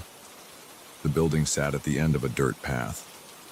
It was 2 stories high, built from dark wood with a slanted roof. I spotted a few barrels stacked near the side, but I didn't see anyone around. I glanced at my phone and noticed that I had no signal. That also made me nervous, but I tried to ignore it. I had come out here to visit an old vineyard I'd heard about from a friend, and I wasn't going to turn back just because it felt a little remote. I walked up to the main door. I heard my footsteps tapping against the old wood planks of the porch. The door creaked when I pushed it open. Inside, the tasting room looked dim. The overhead lights were on, but they were weak, almost yellow. I saw a small desk in the corner with a cash register and a few brochures. Behind the desk stood a tall woman with long, dark hair. She wore simple clothing and held a glass of wine in her hand. She stared at me for a moment, then smiled. It wasn't a warm smile. It felt more like a routine gesture, as if she'd done it a million times and didn't care much anymore. She greeted me with a nod. I mumbled a hello and asked if they were open for tasting. She said yes, so I sat down at one of the wooden stools. The countertop felt sticky, and I noticed a thin layer of dust on it. She poured me a small sample of red wine from a bottle with no label. I sipped it. It tasted sour at first, then bitter. I tried to hide my expression because I didn't want to seem rude. She stared at me the entire time without speaking. I asked if they had a menu or a price list. She shook her head. I asked if there were tours of the grounds. She nodded. I asked when. She just said, Later, I remember checking my watch. It was close to 4:30 then. The woman turned around and disappeared into a back room without a word. I looked around the tasting room. Dust covered most surfaces. I saw a single painting on the wall of a sprawling vineyard under a gray sky. A lamp in the corner flickered now and then. After a few minutes, I heard voices outside. I got off the stool and headed back through the door to see who it might be. A group of about 7 people walked together around the side of the building. But there was no guide in front of them. They all looked straight ahead with blank faces. They didn't talk to each other. They had no visible luggage or personal items in their hands. I called out to them, but none of them turned. They vanished behind the corner of the building, and I wasn't sure if I should follow them. I felt unsettled, but I also didn't want to give up on the idea of a proper wine tasting. So I went back inside. I waited for about 15 minutes, but the woman did not return. I felt bored and decided to explore the property on my own. I found a narrow hallway near the tasting room that led to a door marked private. I hesitated, but the curiosity got the better of me. When I opened the door, I ended up in a dim corridor with walls that smelled like old wood and damp earth. The hallway turned left, and soon I found myself on a small path that led outside toward the vineyards. I saw rows of vines stretching out into the distance. The ground looked dry, and the vines seemed twisted and old. The sun was lower in the sky, and the light was getting weaker. I noticed a few crows perched on a wire fence near the end of the row. As I walked between the vines, I heard soft singing. It sounded like a low chant, barely above a whisper. I stopped and tried to see where it was coming from, but the rows of vines blocked my view. The chanting got louder as I kept walking. I felt my heart rate increase, and I could hear my pulse in my ears. I tightened my jaw. I told myself it was just staff members or visitors. Maybe they were having some kind of evening ritual or event, but it made the hair on the back of my neck stand up. After a few more steps, I came upon a clearing in the center of the vineyard. About 20 people stood in a circle around a small fire pit. They swayed back and forth. They were chanting words I couldn't understand. The language sounded rough and repetitive, with a strange rhythm. A few of them held cups, and they all wore similar dark-colored clothing. I watched them from behind a thick vine. I didn't want to interrupt, but I also had a strong urge to ask what was going on. At the same time, something about it felt private, like I was witnessing something I wasn't meant to see. I looked around for a moment, trying to see if anyone else was standing off to the side. Then I stepped forward, close enough that my feet pressed into the hard soil near the clearing. I called out, "Hello?" None of them turned. They kept chanting. Their voices rose and fell in an odd pattern. The only light came from the fire in the center, which gave off thick smoke. The smell was pungent, almost like a mix of burning herbs and old wood. My eyes watered a bit from it, so I took a few steps back. I tried again. "Excuse me, what is this?" Still no reaction. It was like I wasn't there. I moved closer, right up to the edge of their circle. I could see their faces more clearly now. Their eyes looked distant, as if they were staring straight through the flames, not blinking much. One man's lips were cracked and dry. A woman across from him looked pale and sweaty. I reached out and tapped one of them on the shoulder. I felt the rough fabric of his shirt. He didn't flinch or acknowledge me in any way. It was as if my hand passed over a statue. My stomach tightened. I felt a strong need to leave, but I also felt glued to the spot by curiosity. I stood there for a couple of minutes, just watching them. The chanting got louder, then softer, then it stopped. They all breathed in at once, then lifted their cups. They tilted their heads back and drank. I heard the sound of liquid being swallowed. Then they lowered their cups and took a step back from the fire. For a moment, I thought someone would say something or break the circle, but instead they started dancing in place. They didn't hold hands or form pairs. They just moved their feet in a stomping motion, slow and rhythmic, as if they were pressing grapes underfoot. The air smelled stronger, more like smoke and sweat. My heart pounded. I felt the dryness in my mouth and my hands were clammy. I cleared my throat, hoping that might catch their attention. Nothing changed. The dancers stared at the ground. Their shoes kicked up small clouds of dust. The sky above had turned a deep gray and the first stars were visible. The only light source was that weak, flickering fire. I couldn't figure out why nobody reacted to me. It wasn't like they were ignoring me in a rude way. They acted like I didn't exist at all. I thought about heading back to the building, but something about this bizarre circle made me linger. Eventually, I decided I'd had enough. I turned around and started to make my way back to the winery. As I did, I felt a presence behind me. I turned my head slightly, and I saw them continuing their dancing. But now they were closer together, and their movements looked more frantic. The chanting started again, faster this time, and the words sounded harsher. I picked up my pace. I didn't run, but I walked quickly, stepping over uneven dirt clumps and small rocks. My breathing got heavier, and I felt tension in my shoulders. I just wanted to get to my car and leave. When I reached the building, I went around to the front door. The tasting room lights were still on, but the door was locked. I jiggled the handle and knocked on the glass, but no one answered. I could see inside. The woman who had greeted me stood by the counter, but she had her back to the door. I knocked louder and yelled, "Hey, can you open up? I want to go." She didn't move. It was like she couldn't hear me. I felt a sharp panic in my chest, and I noticed my hands were trembling. I told myself to calm down, but it didn't help much. My throat felt tight. I walked around to the side of the building, hoping to find another entrance or at least a window I could open. The place was dark on that side with no lights at all. I heard rustling from behind the building, like footsteps in the gravel. I paused and pressed my body against the wall. My heart pounded like a drum, and I could hear my breathing echo inside my head. I peeked around the corner and saw a couple of silhouettes moving toward the back of the property. They walked in that same, slow, synchronized way, like the group I'd seen before. I took a few steps backward, careful not to make noise. I kept my eyes on them until they disappeared behind a row of vines. Then I continued around the building, looking for a back door. I found it, a simple wooden door with a rusty handle. It was unlocked. I slipped inside and found myself in a dark hallway. I ran my hand along the wall until I found a light switch. It flickered on. The hallway smelled like damp earth, and the walls were made of thick stone.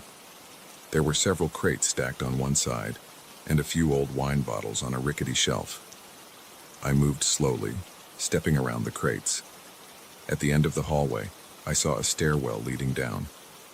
I had no interest in exploring a cellar, so I looked for another door that might lead back to the main room. I found one on the left. It was slightly ajar. I pushed it open and realized I was behind the tasting bar, in the staff area. The woman was in the front, still standing by the counter with her back to me. I could see her from behind. Her posture was stiff, and she was holding that same glass of wine. I took a deep breath and stepped forward. "Excuse me," I said in a clear voice. She didn't move. I got closer. I could smell the wine in her glass and also a hint of sweat from her. I reached out and touched her shoulder. She stayed still. I stepped around to face her, and her eyes looked at some spot above my head. She didn't blink. Her chest rose and fell with shallow breaths. I waved my hand in front of her face. No reaction. She looked like a living statue. My throat felt dry. I turned away from her.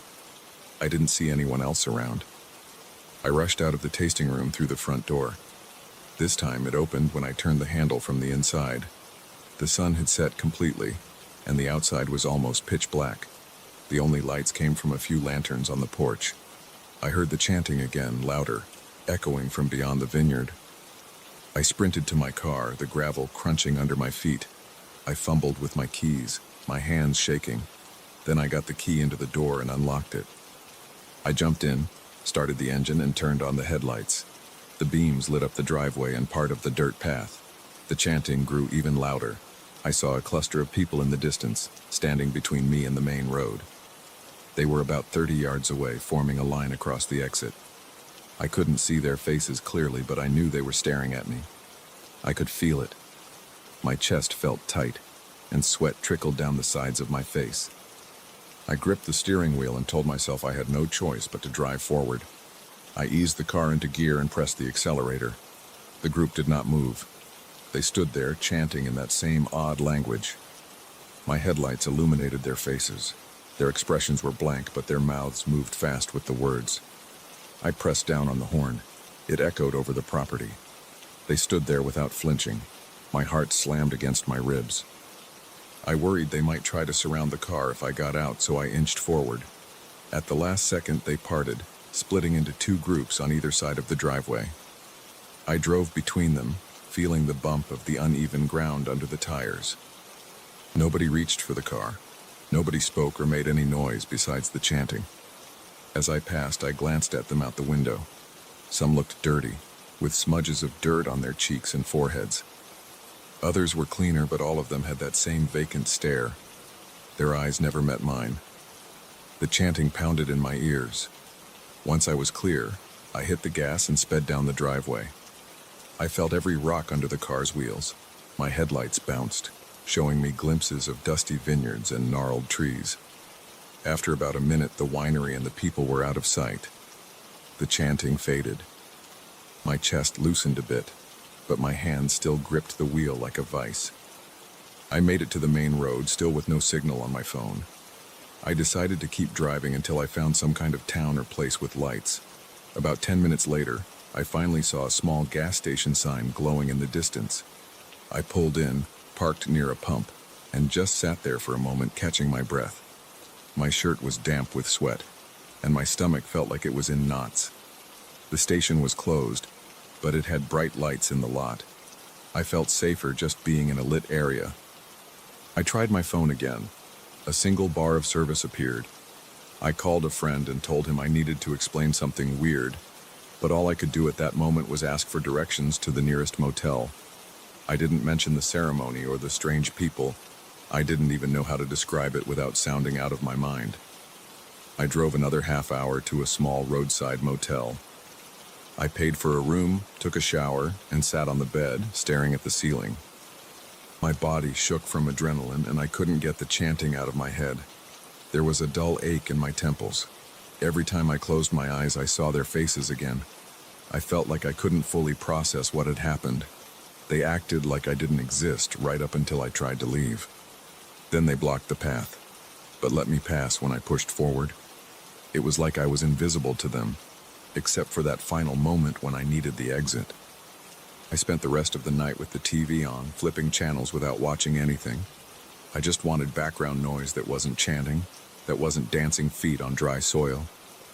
Eventually, around 4 in the morning, I dozed off for a couple of hours. When I woke, I felt dull and groggy. I left the motel and drove back to a nearby city. I never filed a police report or told anyone else what I experienced.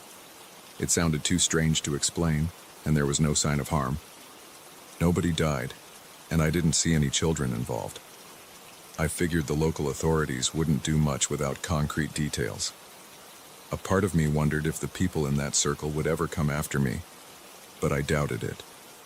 They seemed trapped in their own world, so fully that I was barely a nuisance. I never went back to that winery. I tried to research it online a few times, but I found almost nothing. A couple of old photos, a vague address, and some outdated reviews. I couldn't find a phone number that worked, and the website link was broken. I stopped trying after a while. Sometimes I think about that dusty tasting room, the woman who wouldn't look me in the eye, the silent group drifting around the building, and that chanting circle at night. I can still recall the smell of the burning herbs and the sour taste of that unlabeled wine.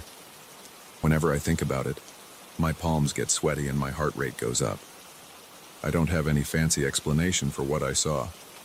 I know what happened, and I know how it made me feel. I can still see that line of people blocking the exit, chanting in unison, and then parting without a single word to me. It's the strangest thing I've ever experienced, and it still gives me chills. Even though I came out physically fine, I can't shake the sense that I brushed up against something I wasn't supposed to witness. I haven't been to a winery since, and I don't plan on going to any place that's secluded again. If I ever see a flyer for a remote wine tasting, I remember those blank faces in that eerie circle. It's enough to make me drive right past.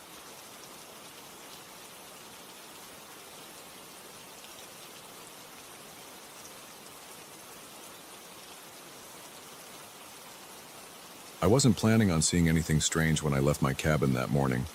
I just wanted to walk a trail I'd heard about from a ranger weeks earlier. The ranger mentioned that it wasn't official, but it led through some remote areas where old farmland used to be. He said people sometimes found arrowheads or broken tools. That interested me enough to ignore the usual tourist paths. I drove out before sunrise and parked my truck on the side of a dirt road. The day started cold, so I wore a light jacket and made sure I had enough water and snacks. I felt a little excitement, the kind that comes with exploring somewhere off the map. I followed a narrow track that cut through tall grass and loose rocks. I noticed the lack of footprints, which told me not many people took that route. The trees were mostly pines and oaks, spaced far apart. I heard birds calling in the distance, some crows circling overhead. The ground smelled of damp earth. The air was cool and carried a faint hint of pine resin. At times I heard squirrels chattering. Apart from that, it was quiet. As the sun got higher, I kept looking for signs of old farmland. Maybe a collapsed fence or a patch of turned-over dirt that didn't match the rest. After a couple of hours, I saw broken wooden posts leaning at odd angles. The wood was rotten, but the shape suggested these posts had once been part of a gate or fence. Grass grew around them, tall and dry. Nearby, I noticed tire tracks, but they looked old, barely visible. They might have been from a tractor or maybe an old car. They ended abruptly near a cluster of rocks. I pushed forward. My legs felt strong. I knew I had energy to hike all day if I needed.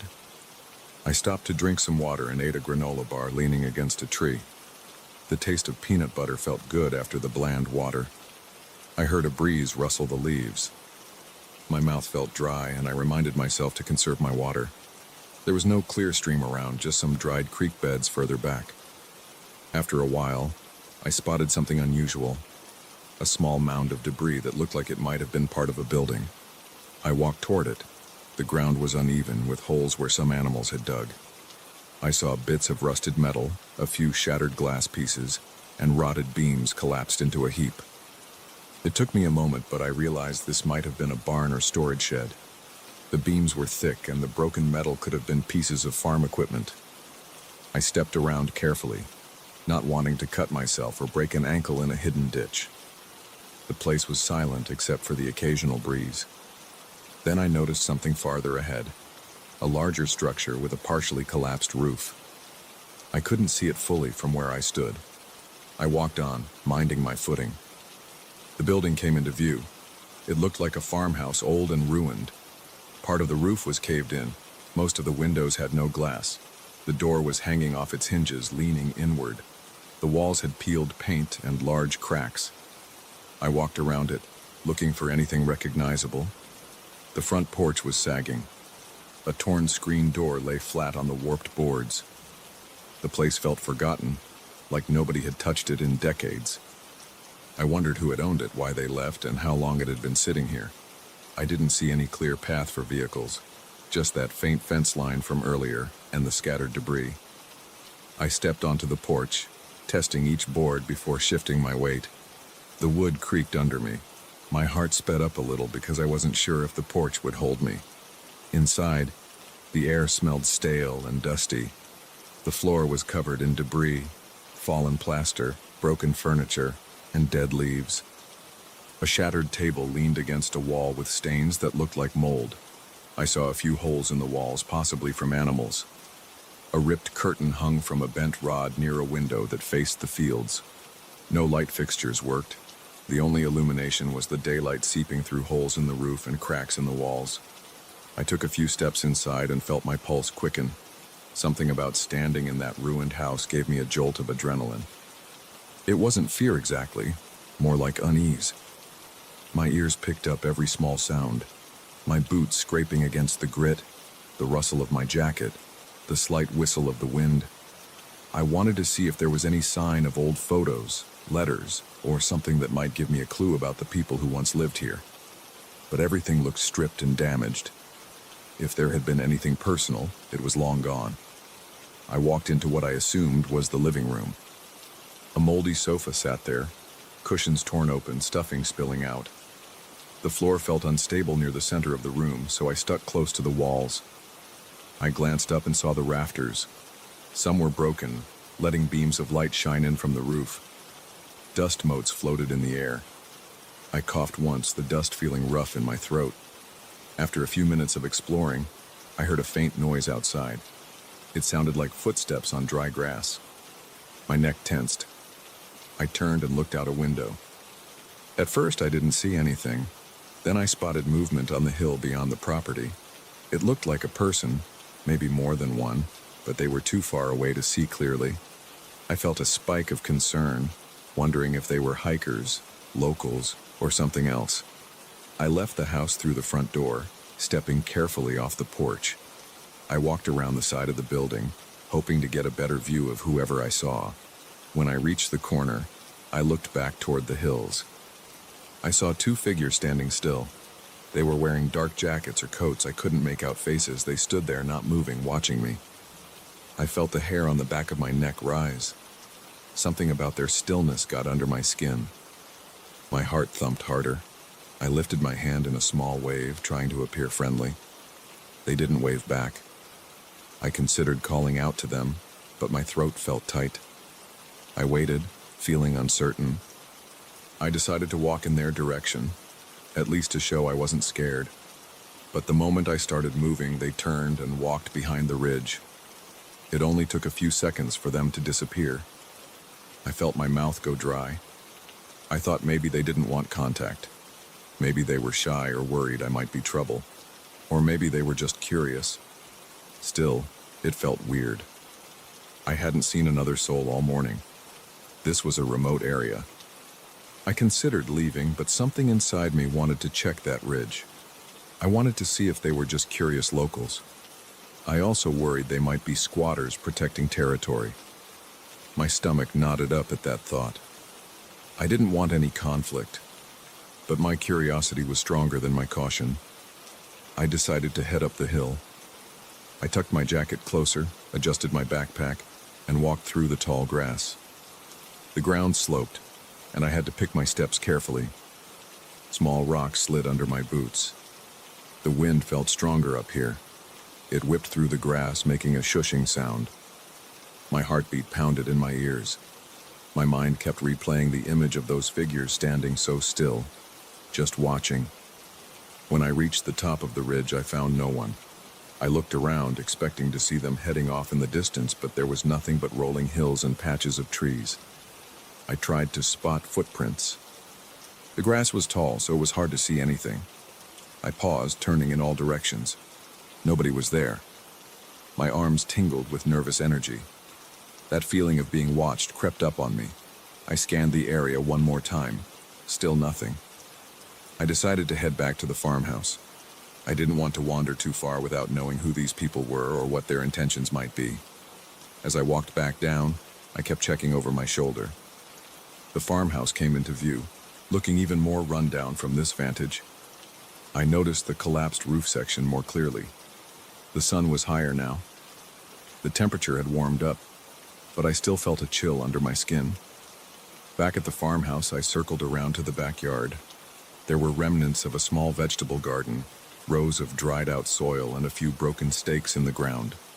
A rusted watering can lay on its side. Behind that, I noticed another building, smaller, possibly a tool shed. It was missing a door and the walls were partially caved in. Inside, I saw a few rusted tools, a broken ladder, and a spider web of cracks in the wooden walls. The sky was clear, bright blue. I heard a faint buzzing of insects. Otherwise, it felt too still. My senses were on high alert. My skin felt prickly. My stomach twisted, and I kept swallowing the dryness in my mouth. I decided I wanted to check the farmhouse a bit more, maybe go upstairs if it was possible. If I found nothing else of interest, I'd head back to my truck. I re-entered the house through the side door, which was missing most of its lower panel. The hinges screeched as I nudged it. The interior hallway was dark. I used the light from the open door behind me to guide my steps. The floor was littered with debris, broken plaster, rotted wood, and pieces of old wallpaper. I kept one hand on the wall to steady myself. The wall felt damp and cold. Toward the end of the hall, I saw stairs leading up. The banister was broken in places. Each step creaked loudly.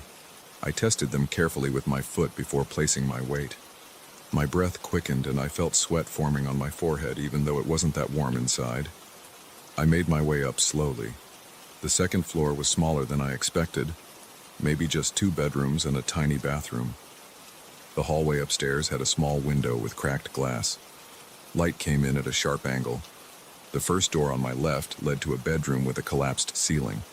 Part of the roof had caved in, letting in a lot of light and some scattered debris. I saw a rusted bed frame with no mattress. The floor around it was covered in old leaves, twigs, and bits of broken shingles.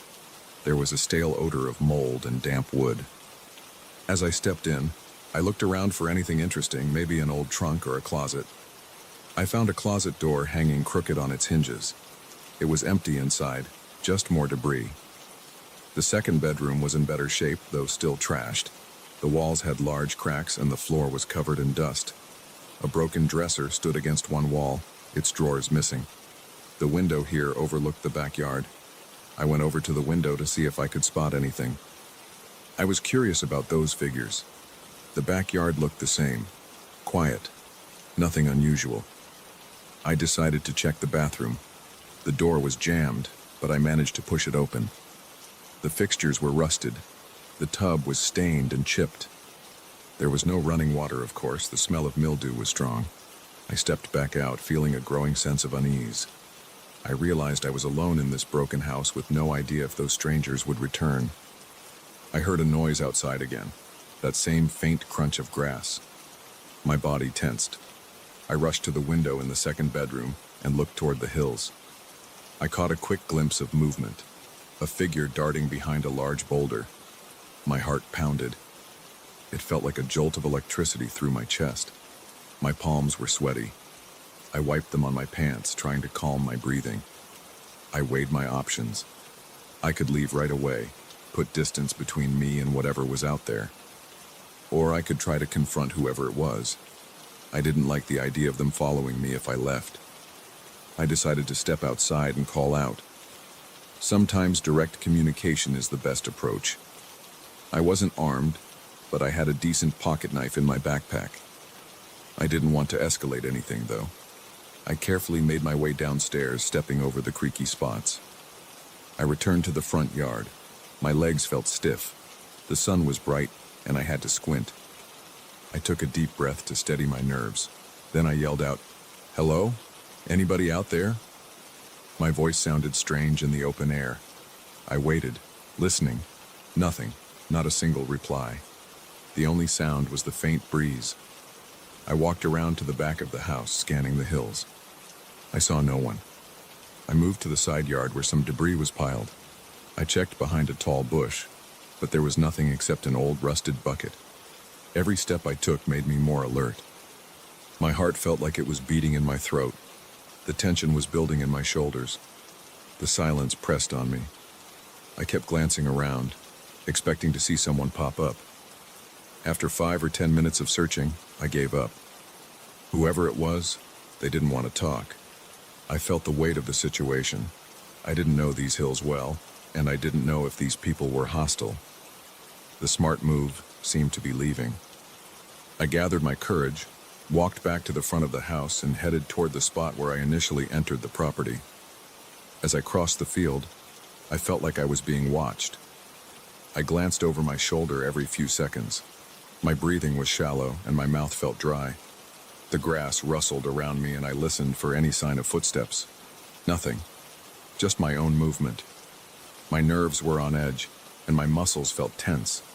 But no one appeared. That gave me a bit of relief, though I still had that tight feeling in my gut. When I got near the gate posts, I paused for one last look at the farmhouse. That's when I saw a lone figure standing on the porch.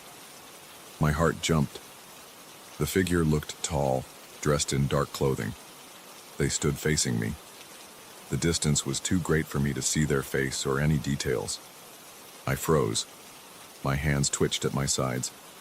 I couldn't decide if I should call out or run. I took one step forward and the figure moved inside, disappearing into the shadows of the house. I felt a burst of cold sweat on my brow. I didn't know how many people were in there now. I decided I wasn't going back. I took a few more steps toward the posts, then forced myself to turn away. I hurried off, retracing my path along the narrow trail I came in on. As I walked, I kept checking behind me. I expected to see someone following, but there was only the open grass. My pace got faster, and my breathing stayed shallow. I forced myself to slow down whenever I stumbled on loose stones. I didn't want to twist an ankle in my rush. My body felt wired, like every nerve was on alert. My hands felt clammy. The crunch of my boots on gravel sounded too loud. Eventually, I reached the area where my truck was parked. The sight of it gave me a flood of relief. I looked around carefully, making sure no one was lurking in the bushes or behind the trees. I still saw nothing. The day was quiet again, almost too peaceful for what I had just experienced. I got into my truck, locked the doors, and took a moment to calm myself. My thoughts raced, replaying the images, the two figures on the hill, the person on the porch, the sense of being followed. My chest felt tight. I started the engine, my hands trembling slightly on the steering wheel. The truck rumbled to life, and I pulled onto the dirt road, heading away from that place. I glanced in the rearview mirror several times, half expecting to see a dark shape behind me. All I saw was dust and the empty road. I drove for a while in silence, trying to let go of the tension in my shoulders. I passed the spot where the official hiking trails began, where I had once considered taking a different route. Part of me wished I had stuck to the well-traveled paths, yet another part of me felt drawn to find out more, though I wasn't about to turn back. Once I was far enough away, I pulled over to the side of the road, took a long drink of water, and tried to compose myself. My hands were still unsteady. My forehead felt damp. The air smelled of dust and dry grass, but I was away from that remote farmland. I told myself I'd done the right thing by leaving. I didn't have a good reason to stick around and risk a confrontation. If those people wanted their privacy, they had it. I considered the possibility of coming back with another person or letting the ranger know what I found, but in that moment, I just wanted to get home. The memory of those silent figures gave me an uneasy feeling. I had no proof they meant any harm. They never attacked me or even approached me, but their behavior was so strange, and that silent watching was enough to rattle me. I continued driving, focusing on the road. Once I reached a paved highway, I could finally breathe a bit more easily. The rest of the trip was quiet. I replayed everything in my head, from finding the farmhouse to seeing those silhouettes on the hill. I wondered who they were and why they disappeared whenever I tried to get close. Maybe they lived around there, squatting in that old building, or maybe they were just drifters. Either way, I didn't like how it all felt. By the time I got back to my cabin, it was late afternoon. I parked my truck and sat there for a while, engine off, windows down, feeling the breeze against my face. My heart rate was almost normal. My shirt clung to my back with sweat. I went inside, locked the door, and let my pack drop to the floor. My body felt heavy. I splashed water on my face and stared at myself in the bathroom mirror, checking for any sign of scratches or bruises. I saw nothing except my own weary expression. That night, I tried to distract myself by making a simple dinner. I grilled a small piece of chicken and ate some canned vegetables. The food tasted bland, but it settled my stomach.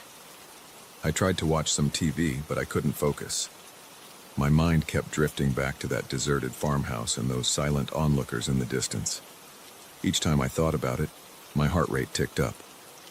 I went to bed early, but sleep didn't come easily. I lay there, eyes open, listening to the sounds of the cabin settling. My mind wouldn't let go of the day's events. I felt a mix of relief at being safe and an odd pull to find out more. But I knew I wasn't going back anytime soon. Eventually, I drifted off into a restless sleep. Since then, I haven't returned to that trail. Part of me wants to forget it altogether, pretend it was a bizarre fluke or my imagination. But I can't deny that I saw those people, and I can't ignore how real my fear felt when they vanished. I still wonder who they were and what they were doing in that ruined farmhouse. I have no answers. Just the uneasy memory of a silent standoff in the hills. For now, I've chosen to stick to the more familiar trails. I haven't mentioned this to many people, just a couple of friends who shrugged it off. They told me maybe it was just other explorers, or maybe I got spooked by nothing. I doubt that, though. I know what I felt out there. I've never quite shaken the sensation that there was something off about that place, but life goes on. I keep telling myself I was lucky there was no confrontation. No one got hurt. Nothing happened, really, except that I saw people who didn't want to be seen. That's the whole story. I found a farmhouse in ruins, saw figures on the hills, tried to approach, and they disappeared. It still gets under my skin. I can't put my finger on why, but it does. Sometimes I think about going back with a friend just to prove to myself there's nothing weird about it. Then I remember that moment I saw the figure on the porch. My chest tightens every time. So for now, I'm content to leave it alone. Maybe one day I'll work up the nerve to return, but it won't be anytime soon. Until then, that forgotten place stays in my mind. A memory of silent watchers and a ruined farm that I can't quite shake.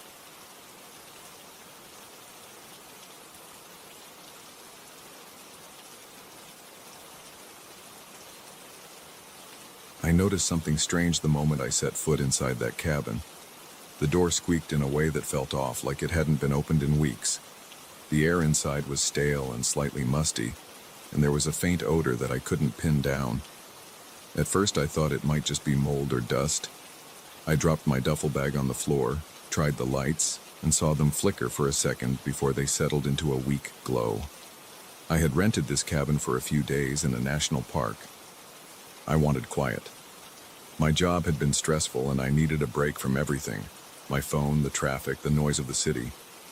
The photos of this place looked cozy enough. A small kitchen, a living area, a tiny bedroom in the back, and a porch overlooking tall pines. No internet, limited cell signal, and lots of trees. That was the plan. Right away, something about the living room felt unwelcoming. The furniture was old. The coffee table had rings from drinks left on it, and the sofa cushions were threadbare at the edges.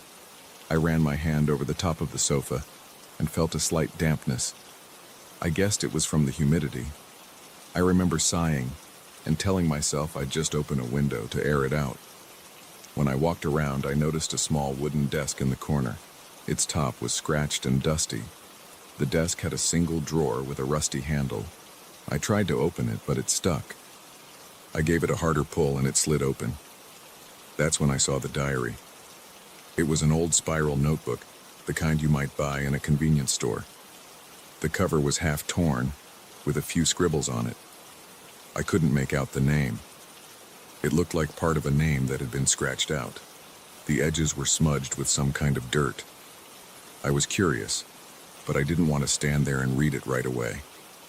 I set it aside, brushed off the desk, and decided I'd deal with it later. I wanted to unpack and settle in first. The bedroom was smaller than I expected. The bed squeaked when I pressed down on the mattress. The sheets looked clean, though, which was good enough for me. There was a wooden dresser under the single window. Outside that window, I could see tall pines swaying a bit in the breeze. The sky was cloudy, and it looked like it might rain soon. I remember feeling a chill in the air, so I put on a thin jacket before I walked back to the desk. I sat down in the old chair and took a closer look at the diary. The first page had a date from a few months back. The handwriting was sloppy, but I could read most of it. It said something like, "I can't sleep again. I keep hearing something outside. I thought it was raccoons, but it sounds bigger. Last night I heard footsteps on the porch." That was all for the first entry. I flipped a few pages. The next entries were short, describing nights of hearing sounds in the woods. Branches snapping, leaves rustling, things like that. Then it got weirder. One entry mentioned scratching noises on the outside walls. Another entry described seeing movement in the trees around dusk. There were fewer details than I would have liked, but it sounded like the writer was scared. I felt uneasy reading this. I chalked it up to an overactive imagination, or maybe someone who was freaked out by wildlife. But the more I read, the more I got this knot in my stomach. The writer said they woke up one night and saw a shadow pass by the bedroom window. They claimed it moved like a person. but it didn't have any distinct shape. I remember looking over my shoulder after reading that. The cabin felt quiet. My ears rang a bit from the silence. I knew it was just me psyching myself out, so I shut the diary and decided I'd make something to eat. There was a small kitchen area with a mini fridge and an old microwave. The fridge made a buzzing sound, which was strangely comforting because it reminded me of normal life. I heated a cup of instant noodles and sat at the small table in the kitchen. There was only one chair, which felt lonely. As I ate, the wind outside picked up and I could hear the branches tapping against the roof. At first it sounded like a gentle patter, but then it got louder, almost like someone was drumming their fingertips on the ceiling. It made me look up, but I saw nothing. Just a plain ceiling with a single exposed bulb. After dinner, I cleaned up and returned to the living room. The only source of entertainment was a small TV that looked like it was from the early 90s. I tried turning it on, but nothing happened. No signal, no static. It was just a blank screen. So I had no choice but to either read a book I brought or flip through the diary. I decided to keep reading. The diary entries became more frantic. The writer talked about hearing whispers outside. They claimed they saw a figure near the tree line wearing dark clothing, moving slowly through the woods. One entry said, "I know I'm not alone here. I see it every night. Sometimes it stands near the window and looks at me." That made my skin crawl. I felt my heart pound a bit harder, and I kept glancing at the front windows. By the time I finished half the diary, it was getting late. I was tired, and I didn't want to freak myself out more. I went to the bedroom, changed into more comfortable clothes, and got under the covers. The bed still squeaked with every movement, which was annoying. I turned off the small lamp and tried to sleep. I couldn't. I heard the branches scraping the cabin outside. The wind was howling a bit. My mind raced with thoughts of the diary entries. I reminded myself that it was just a story in a notebook left behind by some nervous person. But I couldn't shake the feeling that something was off. The darkness in that bedroom felt thick, and every time I moved, the bed springs squealed. I eventually drifted off, but I woke up a few hours later. I lay there, eyes open, heart thudding. I listened. It was quiet for a few seconds, then I heard a faint creak on the wooden porch outside. It sounded exactly like someone stepping on an old board. I froze. I could feel my pulse in my temples. The wind had died down, so it wasn't the breeze. I waited, barely breathing, listening for more footsteps. Nothing. I sat up slowly, turned on the lamp, and looked around the small room. The window showed only blackness outside. I didn't see anything. My heart was beating so fast it made my chest feel tight. I decided not to check the porch. I told myself it was probably just the cabin settling, but part of me knew it sounded like footsteps. I tried to sleep again, and after a while my mind calmed down. The next morning the sun came through the window and everything seemed more normal. I felt a bit silly for getting scared. I made some coffee in the tiny kitchen, then stood on the porch to sip it. The trees looked the same as any other morning in a forest. The ground was damp from last night's rain, and the air felt cool. I breathed it in and tried to relax. I decided I'd explore the nearby trails. I grabbed a bottle of water, my phone, and locked up the cabin. As I walked along the trail, I noticed how dense the trees were. The path was well maintained, though, and I saw a few squirrels darting around. The sun was high, and the forest smelled of wet leaves and pine. It felt good to get moving and clear my head. I returned to the cabin in the late afternoon. My shoulders and legs were tired from hiking, and I felt hungry. Inside, the cabin air smelled stale again, like it never fully cleared out. I tried opening more windows. That's when I noticed the desk drawer was pulled open, and the diary was lying on top of the desk, flipped to a page in the middle. I was sure I had closed the drawer and left the diary stacked neatly with some other stuff I'd brought. But it was wide open, and the page had new wrinkles in it, as if someone had pressed down on it. My stomach churned. I walked closer and read the page it was open to. It mentioned strange marks on the windows, almost like smudges or handprints. It also said the writer heard a voice calling their name. I felt a chill crawl up my back. I glanced at the windows in the living room. They were dusty, but I didn't see any fresh marks. I checked each one. Nothing. Still, I couldn't explain why the diary was open.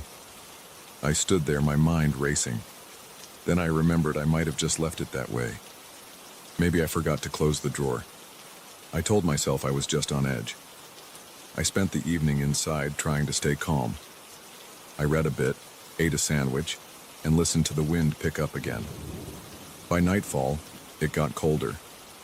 I tried the cabin's heater, but it made a rattling noise that worried me, so I turned it off.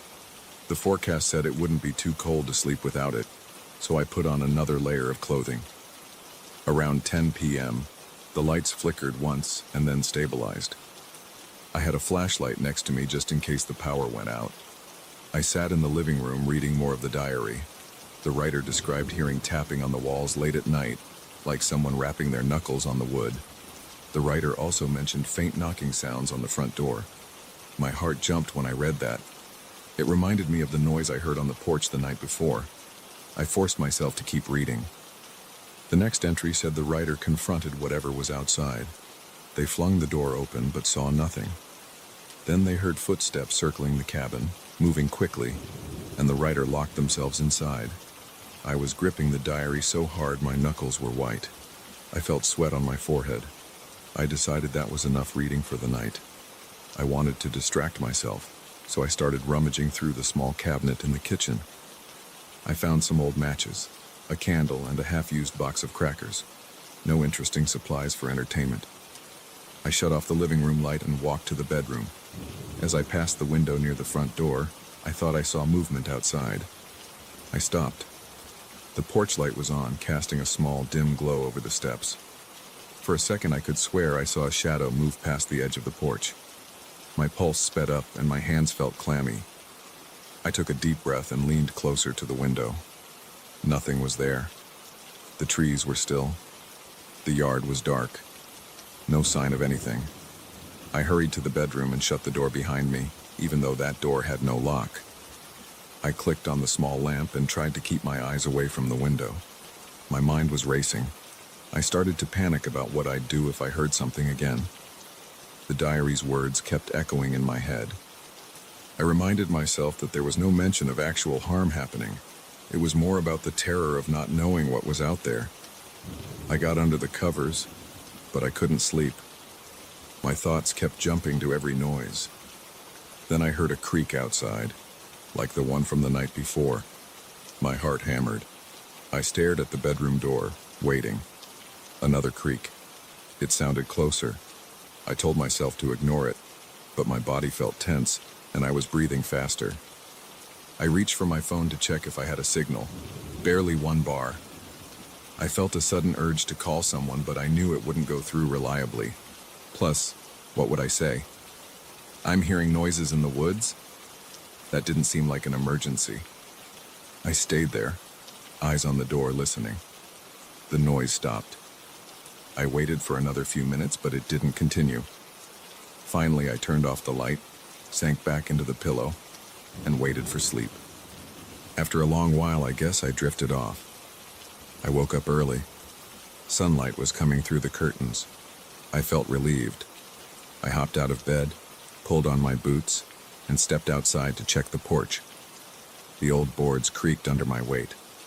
I saw nothing unusual, just damp leaves and some pine needles. No footprints, no marks, no signs of anyone else. I decided to spend most of the day out of the cabin. I drove into the nearest town to buy some food and clear my head. In the car, I felt safer. The road was empty, winding around dense forest. By the time I got to the small grocery store, the sky was clear and bright. I bought enough supplies for the rest of my stay, thinking I'd tough it out. When I came back to the cabin, it was late afternoon. I parked, walked up the porch, and noticed the door was slightly ajar. I always locked it. My stomach flipped. I pushed the door open. The living room looked the same at first glance, but the desk drawer was pulled out again, and the diary was on the floor. It was open, pages bent against the floorboards. My hands shook as I picked it up. I saw new writing scrawled on the margin of one page. It said, "Stop reading." It wasn't there before. The handwriting was the same style as the rest of the diary. My heart pounded so hard I felt lightheaded. I knew I didn't write that. Nobody else should have been here. I set the diary on the desk, took a few steps back and scanned the room. Everything else seemed untouched. My bag was still in the corner. The small kitchen looked the same, minus a slight shift in the position of the single chair. I started breathing heavily, trying to think of a rational explanation. Maybe the caretaker came by and left a note, but why use the diary? And why say, stop reading? I considered leaving right then, but part of me felt like I needed to stick it out. Maybe confront whatever was happening. I was also curious, so I put my groceries away, double-checked the windows, and locked the door again. I even dragged a small chair under the doorknob to block it, in case someone tried to push it open. The evening wore on, and I kept glancing at the diary. I was afraid to read more. That note kept echoing in my mind.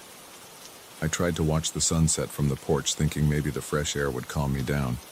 The forest got dark slowly, the orange light fading between the trees. Eventually, I went back inside. I sat at the desk, turned on the lamp, and opened the diary again. I skimmed through the next pages. The writer described hearing heavy breathing right outside the bedroom window at night. They said they felt like they were being watched constantly. One of the last entries said, "I can't leave, it won't let me. It's here night after night. It knows I'm afraid." My entire body tensed. The hair on my arm stood up. That was the last written entry. But there was one blank page after it. Then a final page with those 3 words, "Stop reading." I shut the diary, feeling a wave of dread. Then I heard it. A knock on the front door. 3 slow, heavy knocks. My heart slammed against my chest. I stood up so fast I almost knocked over the desk chair. The room was quiet again. I stared at the door.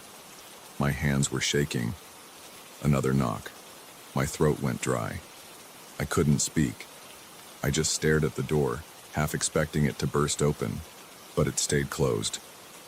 I moved closer, one step at a time, my feet feeling like bricks. The knocks came again, slow and steady. I flicked on the porch light from the switch by the door.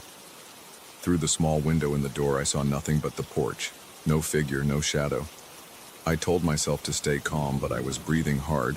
I decided to speak. "Hello? Who's there?" My voice sounded shaky. Silence. I took a moment, then carefully unblocked the door by moving the chair. I had no weapon, but I felt I had to see what was out there. When I opened the door, the porch was empty. The forest beyond was dark. The wind made the branches sway, creating faint rustling sounds. I stepped onto the porch, my heart pounding in my ears. I looked around. Nobody stood on the porch or near the stairs. No movement except the trees. I backed inside and shut the door. I locked it again, then leaned against it, trying to steady my breathing. My body felt tense and my mind was racing. I had no explanation for what was happening. I thought about the diary's warnings.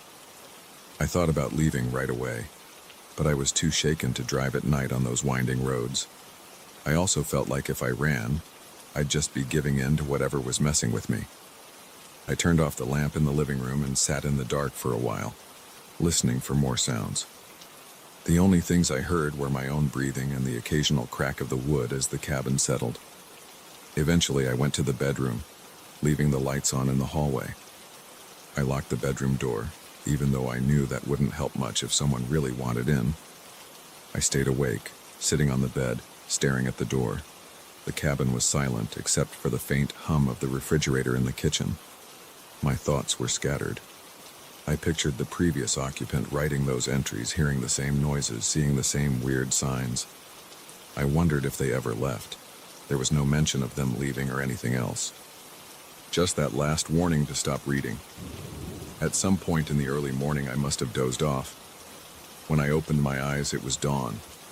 I felt stiff from sitting against the headboard all night. I walked into the living room and saw the diary lying on the desk. It was closed with no new messages. The front door was still locked. No sign of forced entry. I packed my things as fast as I could. I was done. My body felt shaky, and my nerves were frayed. I left the diary right where I found it, on the desk, in the same drawer. I didn't want to take it or destroy it. I just wanted to get away from that place. Before leaving, I stood on the porch for a moment, taking in the stillness of the morning. The forest looked calm, as if none of those events had happened, but I felt that lingering sense of being watched. I walked to my car, threw my bag in the back seat, started the engine, and drove off. I didn't look back. That's everything that happened. I still can't explain it. I try to convince myself it was just my imagination or maybe a prank. But the diary, the knocks on the door, the open drawer, and that warning scrawled in the margin, those things keep me up at night. I still feel like whatever was in those woods followed the same pattern described on those pages. And for the few nights I stayed there, those entries became my reality. I never saw a face, never found a person, and nothing physically harmed me. But the fear was real, and it sticks with me even now. I have no plans to go back.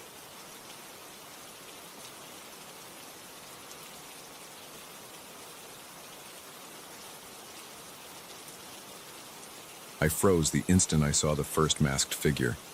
I was out on my usual night run, cutting through a narrow dirt trail behind my neighborhood. I liked running after dinner because the sidewalks were empty and the air felt cooler. That night the temperature was fine and the wind was calm. The moon was out, but not too bright. My legs felt strong, and my breathing was steady.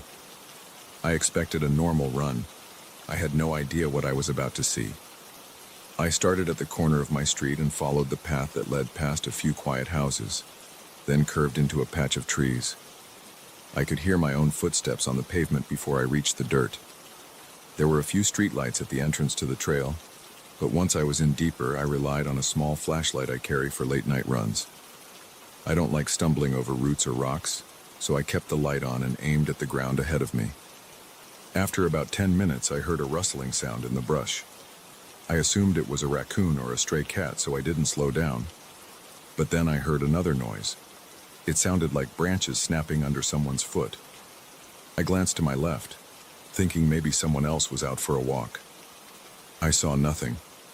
I kept running. I moved farther down the path, feeling my heart rate climb. Not from exhaustion, but from nerves. The trail isn't usually busy at night, and I began to feel uneasy. My flashlight beam caught something on a tree trunk. It looked like a strange mark. A symbol, maybe. It wasn't just a random scratch or a piece of graffiti. It looked deliberate. I took a quick look while I kept moving. It was shaped like two concentric circles with a single line crossing them, carved deep into the bark. My stomach tightened, and I felt the hairs on my arms rise. I tried to ignore it and kept going. A few seconds later, I saw another mark on a tree on my right. Same symbol, same careful carving. My mouth went dry. I wasn't sure why it bothered me so much, but it gave me a bad feeling. I kept jogging, telling myself these were just teenagers messing around. But then I felt like I was being watched. I can't explain it in detail. It was just a heavy sense that eyes were on me. I pointed my flashlight to the side again, scanning the trees. That's when I saw the first masked figure. He was standing by a thick tree trunk, maybe 20 feet away. He was tall, wearing some kind of dark hood or cloak. I couldn't see his face. The mask looked pale in the flashlight beam. It wasn't a mask with a design. It just looked like a blank white face, maybe plastic or porcelain. He didn't move. He just watched me. I stumbled over my own feet and almost fell. My pulse raced and my chest felt tight. I slowed down out of pure shock, but I didn't stop. My thoughts jumbled. I wanted to say something, but my throat closed up. Instead, I just kept running, picking up speed. My mind was screaming, telling me to get out of there. As I rounded a bend, I caught sight of another symbol carved into a tree, and then I saw another masked figure.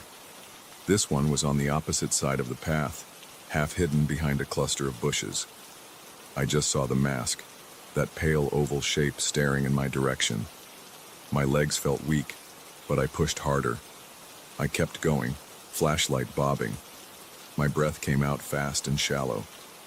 The sound of my running shoes hitting the dirt got louder in my own ears, like my body was on high alert. I didn't hear any chase. No footsteps behind me, no frantic movement in the bushes. But I saw more of those symbols. They appeared on 3 more tree trunks, spaced out along the path. Each time I spotted one, I saw a figure nearby, partially hidden, with that same pale mask. They never approached me. They never called out. They just stood there watching. By the time I reached the end of the trail, my shirt was damp with sweat and my breathing was ragged. There's a short slope that leads back up to the suburban street, right at the edge of our neighborhood. When I got there, I paused for half a second and glanced back. My flashlight swept across the trees. I didn't see anyone, but my stomach churned like I was going to be sick. I turned off the flashlight because the streetlights in the neighborhood gave me enough light. I kept jogging until I reached my block. My house is in the middle of the street, a small 1-story place with a simple porch and a single-car driveway. I sprinted the last stretch, feeling relief as I saw the glow of my porch light. I ran up the steps, unlocked the door, and got inside as fast as possible. My lungs burned and my chest felt heavy. My hands shook. I locked the door right away, sliding the deadbolt and the chain. Then I stood there in the entryway, panting, listening, expecting something to happen. The house was quiet. The clock in the living room ticked. I tried to calm down, leaning against the wall, wiping my forehead with the back of my hand. My mouth was still dry, and my legs felt weak. I kept replaying the sight of those masks in my head, those eyes behind them, that motionless stance. My heart pounded so hard it made my chest hurt. I stepped into the living room and looked out the front window, parting the curtains a little. My porch light illuminated the front yard, the sidewalk, and part of the street. At first, I saw nothing. Then I noticed a figure standing across the street, near a large tree on my neighbor's lawn. Another mask. It looked exactly the same as the ones in the woods. My gut twisted. I tried to swallow, but my throat felt tight. The figure stood there for a few seconds. Then it seemed to move back into the darkness. I let the curtain drop. My hands were trembling. I didn't know if I should call the police. I wasn't sure what I'd say. I saw masked people in the woods, and one might be on my street. It felt like I was losing my mind, but I knew I had seen something real. My heart wouldn't slow down. I decided to check the back door. I went through the kitchen, making sure it was locked. I looked out the small window over the sink. Nothing. Just the fence and the neighbor's yard behind my place. I turned off most of the lights inside, keeping only a lamp on in the living room. I didn't want to stand out as a clear target through the windows. Then I stood in the dark of my hallway, listening. Every tiny noise made me jump. The refrigerator humming, the ice machine clicking, the pipes creaking. My mind was in overdrive. Eventually, I forced myself to sit on the couch. I tried to think if I'd offended anyone, or if I'd done something that would cause a group of people to harass me like this. But nothing came to mind. My life is pretty ordinary. I go to work, come home, run in the evenings, watch TV, and repeat. I don't have enemies. I don't have some big secret. So who the hell were these people? I got up and peeked out the window again. This time I didn't see anyone. The street was empty. My neighbor's house had their porch light on, but there was no movement anywhere. I caught my reflection in the glass. Sweaty hair, pale face, eyes wide. I felt a jolt of anxiety again, but I tried to breathe through it. I considered calling a friend, but it was late and I wasn't sure what to say. I double-checked that both doors were locked. Then I went to my bedroom and locked that door too, just in case. I kept a baseball bat under my bed. I took it out and leaned it against my nightstand. My heart was still pounding and I wasn't sure if I'd be able to sleep, but I stripped off my sweaty running clothes and put on shorts and a t-shirt. I grabbed my phone and laid in bed, scrolling aimlessly to distract myself. A couple of hours passed. I couldn't relax enough to sleep. My mind kept going back to those masked figures and the strange symbols. My body was still on edge. Each time I thought I heard something, I tensed up. Finally, at around 1 in the morning, I felt my eyelids getting heavy. I set my phone aside and forced myself to close my eyes. Sometime later, I woke up to a noise outside. It sounded like footsteps on my driveway. My heart started pounding again. I grabbed my phone and noticed it was close to 3 in the morning. I could feel my muscles tighten as I listened. The footsteps were slow. It wasn't the sound of someone just passing by on the sidewalk. I gripped my bat and got out of bed. My mouth was so dry that my tongue felt thick. The rest of my house was dark. The temperature felt a few degrees cooler, and I had a slight shiver. I crept to the front window in the living room, moving as quietly as possible. My blinds were closed, so I eased one slat open with my finger. I peered out. My driveway was dimly lit by the streetlight across the road. At first, I didn't see anything. Then I noticed movement on the sidewalk near my mailbox. Another masked figure. This one wore a hood, just like the first one I saw in the woods. The white mask glowed faintly under the streetlight. He was looking at my house. I felt the urge to flick on the porch light and yell, but something told me that might not help. I stayed quiet, breath shallow. My forehead felt slick with cold sweat. He took a step forward, then stopped. He lifted his head slightly like he was scanning the front of my house. My heart hammered so loud that I thought he might hear it. After a few seconds, he backed away and vanished into the shadows beyond the streetlight's reach. My knees felt weak, and I almost dropped the bat. I forced myself to stand still for another moment. I didn't want to open the door or chase him off. That seemed stupid. What if there were more of them? My mind raced with questions. I felt a wave of nausea. Then I realized I couldn't just stand there. I had to do something. I reached for my phone thinking maybe I should call the cops. But then I hesitated. I wasn't sure if they would believe me. I could only say I saw suspicious people in masks. Is that enough? What if they're gone by the time a patrol car comes? I paced around my living room, gripping the bat. My hands felt clammy on the handle. My stomach was in knots. Every few minutes, I'd go back to the window, lift a slat, and check outside. I didn't see anyone anymore, but that didn't make me feel better. I felt watched. Around 4 in the morning, I heard another noise.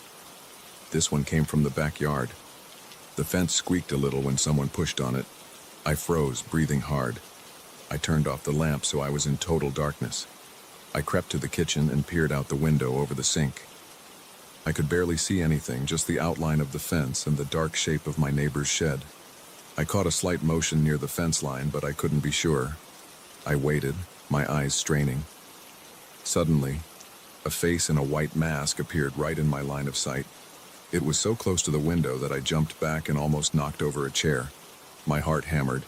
I bit down on my lip to keep from screaming.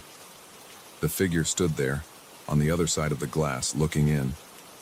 I couldn't see any eyes or details behind that pale mask. It was like a blank face pressed against the window. I didn't move, and I could feel my muscles shaking. The figure tilted its head slightly. Then it drew back and vanished into the darkness. I stayed in that position for at least 30 seconds, bat in one hand, phone in the other. My mind was filled with panic. I didn't know how many of them were out there. I rushed to my bedroom, locked the door again, and stood against it. My hands were trembling so much I could hardly type, but I forced myself to dial 911. The operator's voice was calm. I tried to explain what was happening without sounding crazy. I said there were people in masks lurking around my property, looking in my windows. She told me to stay on the line, keep my doors locked, and wait for officers to arrive. I told her my address, and she said someone was on the way. I thanked her, hung up, and gripped my bat. I waited in the dark, leaning against my bedroom door, listening for sirens. I felt like time had slowed down. My heart was racing. My palms were slick with sweat. Every few seconds, I looked at my window, half expecting to see a mask peering in, but all I could see was the faint outline of the houses across the street. My ears were tuned to every creak of the house. Every shift of the wind outside made me flinch. About 10 minutes later, I saw the red and blue lights flashing against my walls. The police had arrived. I heard car doors slam, then footsteps on my porch. I walked to my front door, still gripping the bat, and called out to identify myself. An officer told me to open the door slowly. I did. Two officers stood there, shining flashlights around my living room. Their presence made me feel some relief. They asked me to explain again. I told them everything, from the weird symbols in the woods to the masked figures outside my house. I showed them the window where one of them had appeared. They checked my backyard first. They shone their flashlights over the fence, around the bushes, and along the perimeter of my house. Then they walked around the front yard and up and down the sidewalk. They didn't find anyone. They didn't see any fresh footprints or obvious signs of forced entry. One officer suggested maybe it was a prank, or maybe I was mistaken, but I could tell they believed I was scared. They took my statement, told me they'd have a patrol car swing by a few times during the rest of the night. After they left, I was still on edge, but having the police come out at least gave me some sense that I wasn't alone. I locked everything again. I sat in my living room until morning, too wired to sleep. I kept checking outside the window every few minutes. I didn't see anything else. No more movement, no more masked faces, but every noise made my heart jump. When dawn broke, I got dressed and went outside to look around in the daylight. The air felt cool, and the sky was getting brighter. I checked the sidewalk near my mailbox. I didn't see any footprints or dropped items. I walked to the side of my house where the backyard gate is located. It was shut, but not locked.